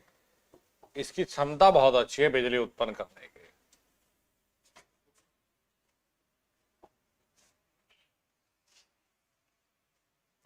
हाइड्रो से कम जगह में ये बना सकते हैं, तो ये भी ऐसा करो, ये भी पॉइंट लिखो। कम स्थान घेरता है, ये भी लिखो। कम स्थान घेरता है। इसमें हाइड्रो की तुलना में अगर देखें तो ट्रांसमिशन कॉस्ट भी कम आता है।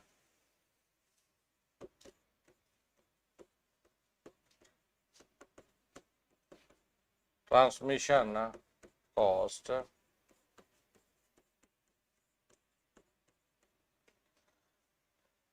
अरे आबादी से तुमने 25 किलोमीटर ही मान लिया, वैसे तो करते नहीं इतना, चलो कर भी दिया। अब ये देख लो ना, ये हाइड्रो कहाँ है, 400 500 किलोमीटर दूर बना रखे, तो ट्रांसमिशन कॉस्ट से ज्यादा। नुकसान तो तुमने इसके ज्यादा अच्छे से बता पाओगे बेचारे के। न्यूक्लियर पावर प्लांट के नुकसान, चलो जी, नुकसान तो बता ही दो। बस मैंने कहा नहीं था तुम्हें, इसके मैंने नुकसान तुम ज्यादा बताओगे इसके। रेडिएशन का खतरा ज्यादा है, रेडिएशन का खतरा सबसे अधिक, मतलब लापरवाही कर दी तो लेने के देने पड़ जाएंगे। हाँ जी। कैपिटल कॉस्ट सबसे अधिक होती है। अरे रिएक्टर वगैरह सब बनाने पड़ेंगे इस। हाँ हाँ, रिएक्टर वगैरह सब डिजाइन करके लाना पड़ेगा तुम्हें। और मेन चीज है ना, इसमें जो इक्विपमेंट आप लगाओगे ना, जो सामान है वो बड़ा कॉस्टली है। हाइड्रो वगैरह में लेबर चार्जेस ज़्यादा है। इसमें हमेशा ही ऑपरेटिंग कराने में भी इसमें एक्सपर्ट सदस्यों की बहुत ज़्यादा आवश्यकता होती है। इसमें ऐसे नहीं कि बना के छोड़ दिया, इसमें एक्सपर्ट सदस्यों की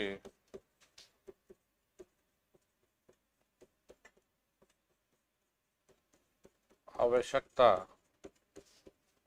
होती है। इसमें एक्सपर्ट सदस्यों की आवश्यकता होती है। देखो जैसे फायदे में हम लिख सकते थे ना, मतलब साफ होता है ये, मतलब क्लीन रहता है, ऐसा नहीं कि इसमें कोई धूल मिट्टी है, गंदगी नहीं है, साफ है। तो आप ये भी जोड़ सकते हैं इसमें छठे नंबर पर, यह साफ होता है। चलो और बताओ जी नुकसान में क्या है। सबसे बड़ी तो ये मानो ये अकेला ही 10 के बराबर। रेडिएशन, कैपिटल कॉस्ट, इसमें एक्सपर्ट सदस्यों की आवश्यकता होती है।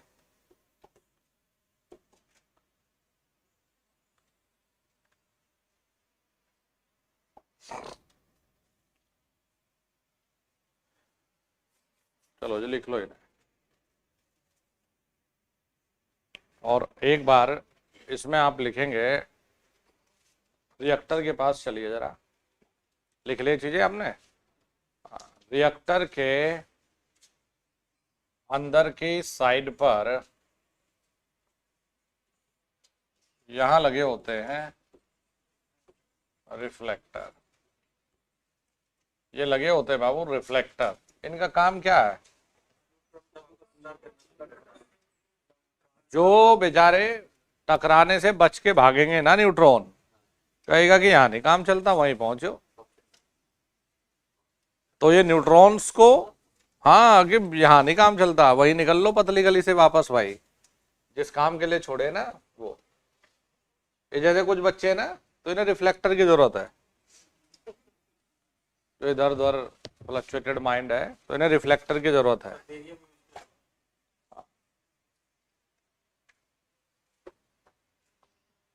लिख लिया, तो इसमें लिखें। अरे ये इसलिए लिखाया वैसे क्योंकि ये इस बार यूपीपीसीएल जेई में आया था रिफ्लेक्टर का, तो इन्हें लिखिए कि यह, अरे नाम से देख लो ना, रिफ्लेक्टर। तो यह न्यूट्रॉन को वापस भेजता नहीं है कि दावत खाओ, वापस टकराने के लिए भेजता है।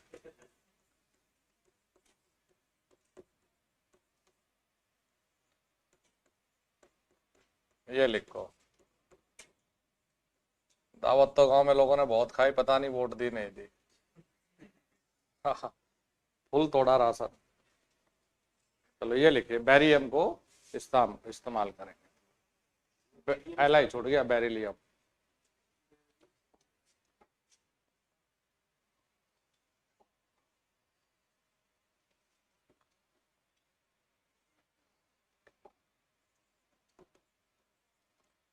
ये पूछा गया था जेई में कि रिफ्लेक्टर का काम क्या है, तो यह न्यूट्रॉन को वापस टकराने के लिए भेजता है।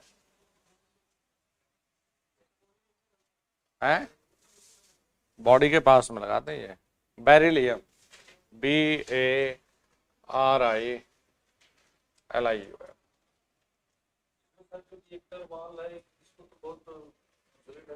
20-20, 30-30 मीटर चौड़ी बनती है ये। बाल को बनाते हैं, और मेनली हमारे जैसा हमारा ठेकेदार है, ऐसा आदमी नहीं बनाता, बहुत एक्सपर्ट आदमी होता है। मैंने कहा था बहुत एक्सपर्ट लोग मिलते हैं। इसमें कई लेयर बनती है, 5 मीटर किसी और मटेरियल की, फिर 2 मीटर किसी और की, कई सारी लेयर बनती है इसमें, क्योंकि रेडिएशन मेनली वही है।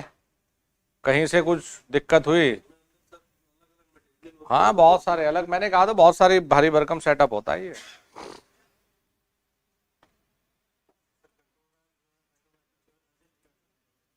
पूरे प्रोग्रामिंग के अकॉर्डिंग टू द लोड। देखो जी इसे,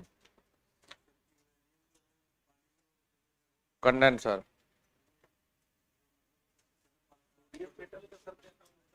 हीट को ट्रांसफर कर रहा है क्या, तो यूरेनियम पानी के कांटेक्ट में थोड़ा ना आता है, यूरेनियम पानी के कांटेक्ट में नहीं आता। हीट जो सोडियम मेटल से ट्रांसफर ये होता है, ये हॉट मेटल, ये अरे अंदर रे अंदर, मेटल मतलब सोडियम है जो हीट को यहां से जो गर्माई है ना, इसके टच में, इसके कांटेक्ट में नहीं आएगा ये वाटर। तो ये यहां पर है, ये पूरी गर्माई को यहाँ ट्रांसफर करेगा और पानी से भाप बनेगी। बस ये था, तो इसे कहते हैं हॉट मेटल। इसे जब ये ठंडा करके वापस आ जाता है तो कोल्ड मेटल। एक है होमवर्क आप लोगों का। होमवर्क ये है बेटा कि मैं तो कराऊंगा ये, लेकिन एक पेज पे आप लोगों को एक टेबल बनानी है, मतलब रफ ही बना लेना, लेकिन कम से कम इसके लिए तुम पढ़ोगे तो ये मानो कि जितनी चीजें आपने पढ़ी है ना, इन सब की निचोड़ यहां लिखना। जैसे टेबल का रूप ये बनाना, पूरी पहले थ्योरी को पढ़ना, एक एक पॉइंट को, और एक एक बिंदु को यहां लिखते जाना। जैसे लिखना हाइड्रो, डीजल का मत करना अभी कंपैरिजन, क्योंकि इन तीन का आपस में कंपैरिजन बहुत पूछता है। हाइड्रो,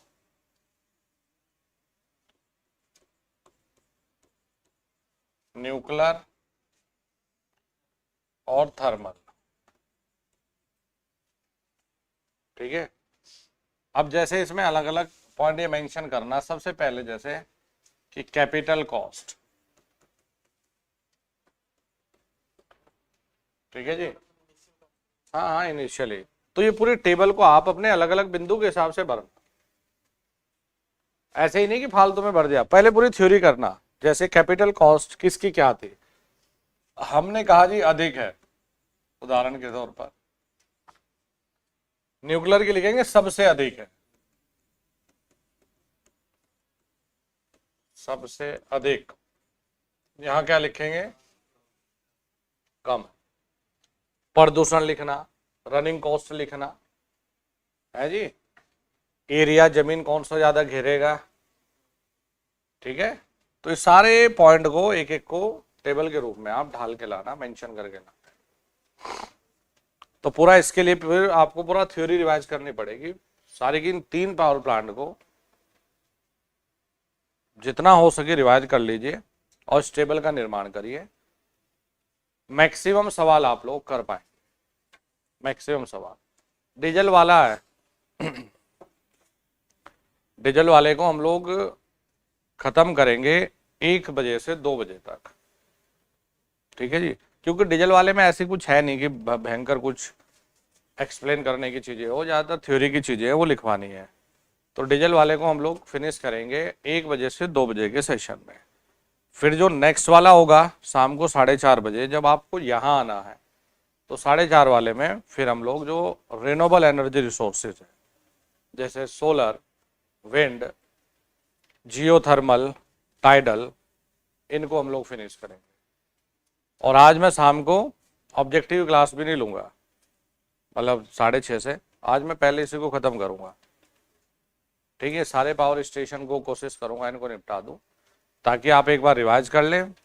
फिर परसों, कल आप लोग इनको रिवाइज करना। कल हम अपना लोड फैक्टर और ये सब चीज़ों पर बात करेंगे कल की क्लास में, और परसों इनके सबके ऑब्जेक्टिव लगाएंगे। फिर पूरा दिन भर अलग अलग सेशन इनके ऑब्जेक्टिव के रखेंगे। ठीक है जी, तो वेडनेसडे 1 से 2, लेकिन और 1 से 2 मैं यूट्यूब पे लूंगा, आपको यहाँ परेशान होने की जरूरत नहीं है। 2-3 बार, बस 2 बार तो आना पड़ेगा दोस्तों, एक सुबह और एक शाम, 2 बार तो आना ही पड़ेगा। और मैं इसलिए भी बोलता हूँ, जैसे बच्चे यूट्यूब पर भी देखते हैं, मैं उनको भी यही मतलब कनेक्ट रखने की प्रयास करता हूँ कि जैसे ऑफलाइन में बच्चे हैं, यहाँ मैं कुछ इनको समझाता हूँ तो समझते भी और मानते भी है, तो वैसे वो जो ऑनलाइन बच्चे देख रहे हैं इमेजिनरी दुनिया में, उन लोगों को भी उन्हीं पॉइंट को दिमाग में रखना भी चाहिए और फॉलो भी करना चाहिए। आपको जो होमवर्क दिया गया है उसको तरीके से अपना खत्म करके आएंगे, बढ़िया से पढ़ के आएंगे। एग्जाम के बारे में सोचते ही नहीं, सिलेबस पढ़ने पर और उसे खत्म करने पर, उसके सवाल को करने पर ध्यान देते हैं। जब भी हो जाए हम तैयार हैं। तो बुधवार बृहस्पतिवार तक जो पावर जनरेशन, ये लोड फैक्टर, ये डाइवर्सिटी फैक्टर, पावर फैक्टर का इंप्रूवमेंट, ये पूरी कहानी हमारी खत्म हो जाएगी। मतलब बुधवार तक मान के चलो आप। कल में और परसों में। उसके बाद में आपको जैसे सर्किट ब्रेकर है, फ्यूज़ है, रिले है, थोड़ा सा फॉल्ट की कुछ बेसिक चीज़ें हैं, कोई पढ़ाता भी नहीं, जिक्र नहीं करता। लेकिन आजकल ये ट्रेंड में है कि फॉल्ट में अनसिमेट्रिकल में ए का मान क्या है, ए स्क्वायर का मान कितना है, ना कैलकुलेटर की जरूरत ना कुछ, एक बेसिक नॉलेज की जरूरत है। तो हम लोग सैटरडे तक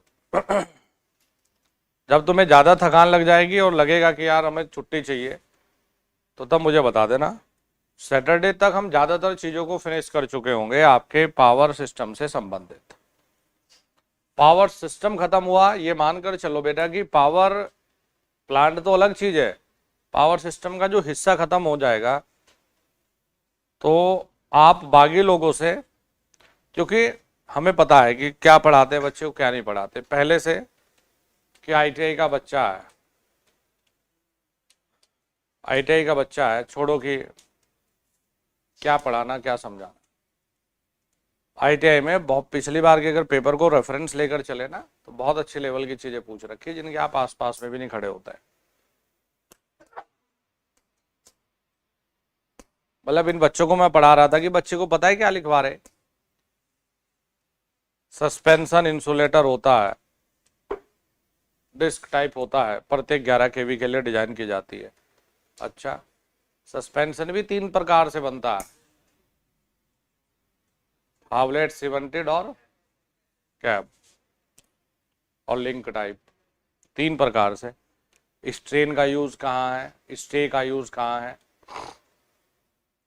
साइकिल का यूज कहाँ है, तो ये सारी चीजें हमें सीखनी पड़ेगी।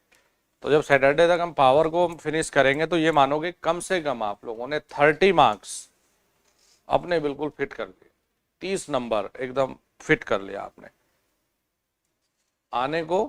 हाँ देख लेना, 25 से 30 नंबर अकेला पावर सिस्टम रखता है, मेजर पार्ट है, काफी वेटेज है। मशीन पावर और बेसिक का ही तो वेटेज है, जो मेन वेटेज है।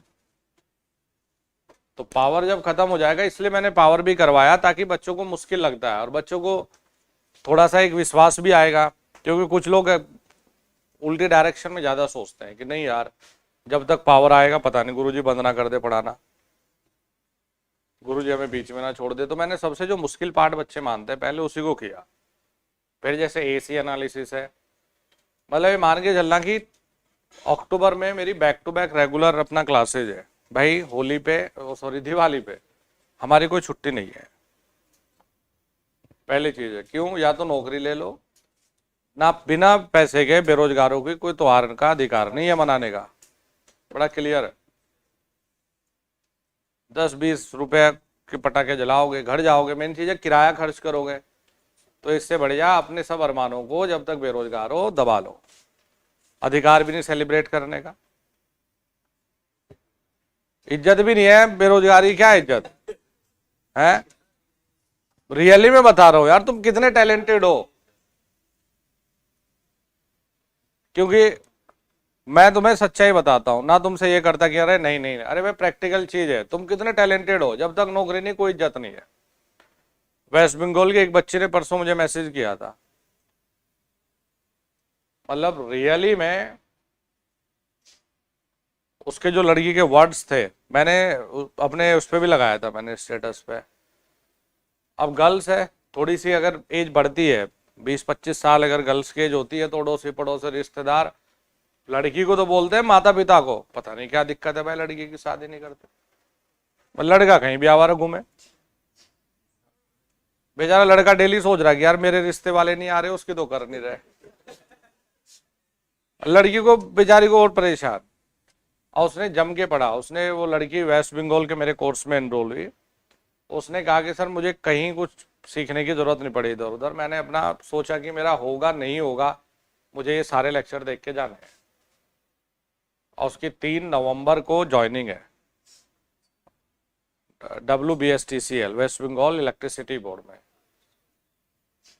तो उस लड़की वो जेई बन गई और लिखा हुआ था कि सर जब से मेरा रिजल्ट पॉजिटिव आया, तो जो लोग मेरे माता पिता को हर पल बेइज्जती किया करते थे, सुनाया करते थे, तब से बोल रहा है भाई लड़की हो तो भाई ऐसी हो, नाम रोशन कर दिया कि सर हमारी कोई रेस्पेक्ट नहीं करता था। बड़ा रियल बोली है लड़की, और रियल में ये उसने तो बोल दिया, ये आप लोगों के साथ में भी है, हर लड़की हर लड़के के साथ में है ये चीजें। भाई तुमने तो, तुम्हारा लड़का भी तो यार बतावे थे कुछ आईटीआई या डिप्लोमा करके यार तैयारी कर रहा था, क्या हुआ? और वैसे आईटीआई वालों को तो और ज़्यादा चैलेंज लेने की आवश्यकता है, क्योंकि अगर आप प्राइवेट इंडस्ट्री को ज्वाइन करते हैं, आप लोगों में से किसी ने देखा भी होगा, तो मतलब बुरा मत मानना, आईटीआई वाले विद्यार्थियों को ट्रीट किया जाता है एज ए लेबर के रूप में। तो तुम्हारे पास तो अपना एक मान सम्मान पाने की अलग एक चांस है यार, एक अलग एक अपनी रेपुटेशन को ग्रो करने का एक बढ़िया अपॉर्चुनिटी मिली है। आप खुद डिफरेंस देखना कि आईटीआई करने के बाद में, ये वो कड़वा सच है जो अपने अंदर तुम्हें ज्वाला जलाए रखने के लिए सोचना चाहिए, याद रखना चाहिए, जिसे बुझने नहीं देना। आईटीआई का कोई विद्यार्थी यदि एक प्राइवेट जॉब करेगा किसी इंडस्ट्री में जाकर, तो उसकी क्या रेपुटेशन होगी। और आईटीआई क्या, डिप्लोमा की भी शुरुआत 8-8, 10-10 हजार रुपए से करते हैं जी। और अगर वो सरकारी में जाकर शुरुआत करेगा तो उसकी क्या रेपुटेशन होगी। पुराने टाइम में मैं बता दूंगी, हमारे मामा जी ने आईटीआई कर बीएचएल में अपनी नौकरी की शुरुआत की। और खैर पहले टाइम का कंपटीशन बहुत इजी था, इलेक्ट्रीशियन से कर लिया, साहब के यहाँ पे अपना काम करने लगे। तो अपना साहब ने कहा भाई तुम कितने पढ़े हुए? जो मैंने आईटीआई इलेक्ट्रीशियन। अरे यार तो बहुत बढ़िया, चल तुझे नौकरी पर रखा दो। तो आप भगत करी, चलो पुराना टाइम अलग था। तो आईटीआई की जॉब से इलेक्ट्रीशियन के तौर पे शुरुआत करी, और रिटायरमेंट जब हुए तो 1,80,000 के आसपास तनख्वाह से रिटायर हुए। अभी जब रिटायर हुए तो डे बाय डे ग्रोथ होती है यार वहां। आप लोग शुरुआत करेंगे 4-5 साल तक ठीक है, और बढ़िया रेपुटेशन है यूपीपीसीएल में। तो यूपीपीसीएल में ऐसा नहीं है कि कोई आपको वैसे ट्रीट करेगा, बढ़िया रेपुटेशन है। चाहे आप डीएमआर से जाए, एक प्रॉपर एक बढ़िया कपड़े पहनो, अपना साइट पे जाओ। कौन सा तुमने कि नहीं नहीं मैं तो क्लेम्बिंग करूंगा, काम तो करने पड़ते हैं लेकिन एक दायरा, एक रेपुटेशन है कि नहीं सरकारी है। तो अपनी रेस्पेक्ट को, सोशल रेस्पेक्ट को ग्रो करने का, अपने आप को प्रूफ करने का इससे बेस्ट अपॉर्चुनिटी कुछ नहीं है। लग जाओ। एक कहावत है, don't make excuse, make it's improvement. इसका पहले लाइन का मतलब है कि कोई बहाने ना बनाइए, अपने अंदर इंप्रूवमेंट कीजिएगा, सुधार कीजिएगा। फिर एक लाइन और है कि if you don't have a discipline, यदि आप में अपनी पढ़ाई के प्रति डिसिप्लिन नहीं है, डिसिप्लिन का मतलब ये नहीं कि सर जी मिले नमस्ते, ये नहीं है। डिसिप्लिन मीन्स फॉलो करना है अपने टाइम टेबल को एक्यूरेसी के साथ में। कसम खा लो कि अगर मेरी 6 बजे क्लास है मीन्स मुझे पहुंचना है, सर 5 मिनट लेट भी आए मुझे फर्क नहीं पड़ता। अगर मुझे 6 से 8 पढ़ना है मतलब पढ़ना है, मुझे 8 से 10 अगर कंप्यूटर पढ़ना है तो दुनिया इधर से उधर हो जाए मुझे करना है। If you don't have a discipline, don't think about success and reputation. यदि आपके पास में विद्यार्थियों डिसिप्लिन नहीं है तो आप सक्सेस के बारे में, सफलता के बारे में, रिस्पेक्ट के बारे में, अचीवमेंट्स के बारे में सोच ही नहीं सकते। आप पास ही नहीं आएंगे चीजें। यदि आपकी लाइफ में आपका डिसिप्लिन है, अपने टाइम टेबल को लेकर, अपने पढ़ने के तरीके को लेकर, बच्चे गलतियां कहां करते हैं? सोने के लिए जा रहे, जब आपको बताए कि नवंबर के लास्ट में हमें अपने आप को प्रूफ करना है, सिद्ध करना है, तो इसके लिए हर एक चीज को परफेक्टली लेकर चलना जरूरी है। आपने कहा मुझे 6 घंटे सोना है, बहुत बढ़िया, 11 बजे सो गया। हमने कहा भाई 5 बजे 4 बजे जब भी अपना उसका टाइम टेबल है उठे।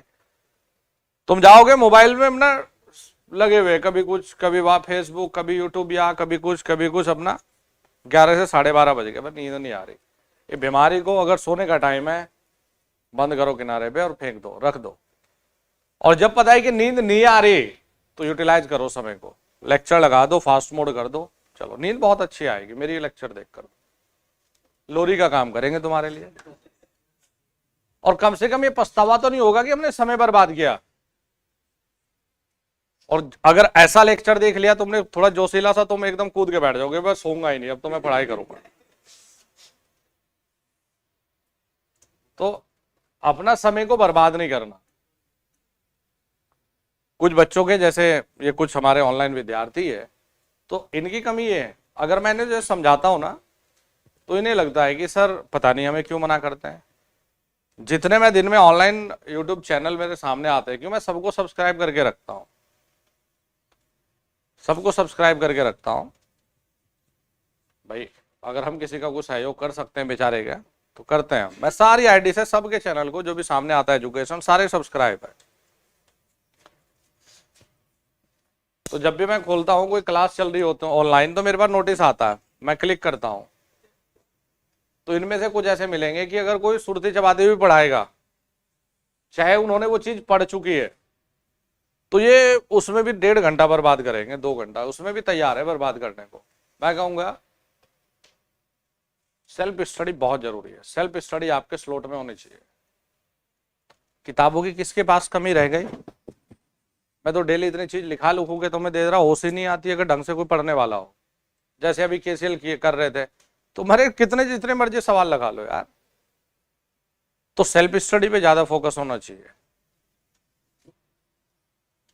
जहां तुम्हें लगे कि आज का लेक्चर कहीं पर किसी भी जगह बढ़िया है जी, लपेटो। अगर कोई पेपर आउट की बात कर रहा है तो लपेट दो, क्या पता किसी की सेटिंग हो। लेकिन ये इमेजिनरी चीजें हैं फिर, कि कोई पेपर आउट कर रहा होगा। सबका वही चल रहा है कि सामने थंबनेल पर होगा, आओ 50 सवाल यही आएंगे, और हम कह रहे हैं कि थ्योरी पढ़ लो, सब थ्योरी से आएगा। थ्योरी करोगे सब थ्योरी से है, थ्योरी पे मेन फोकस रखो।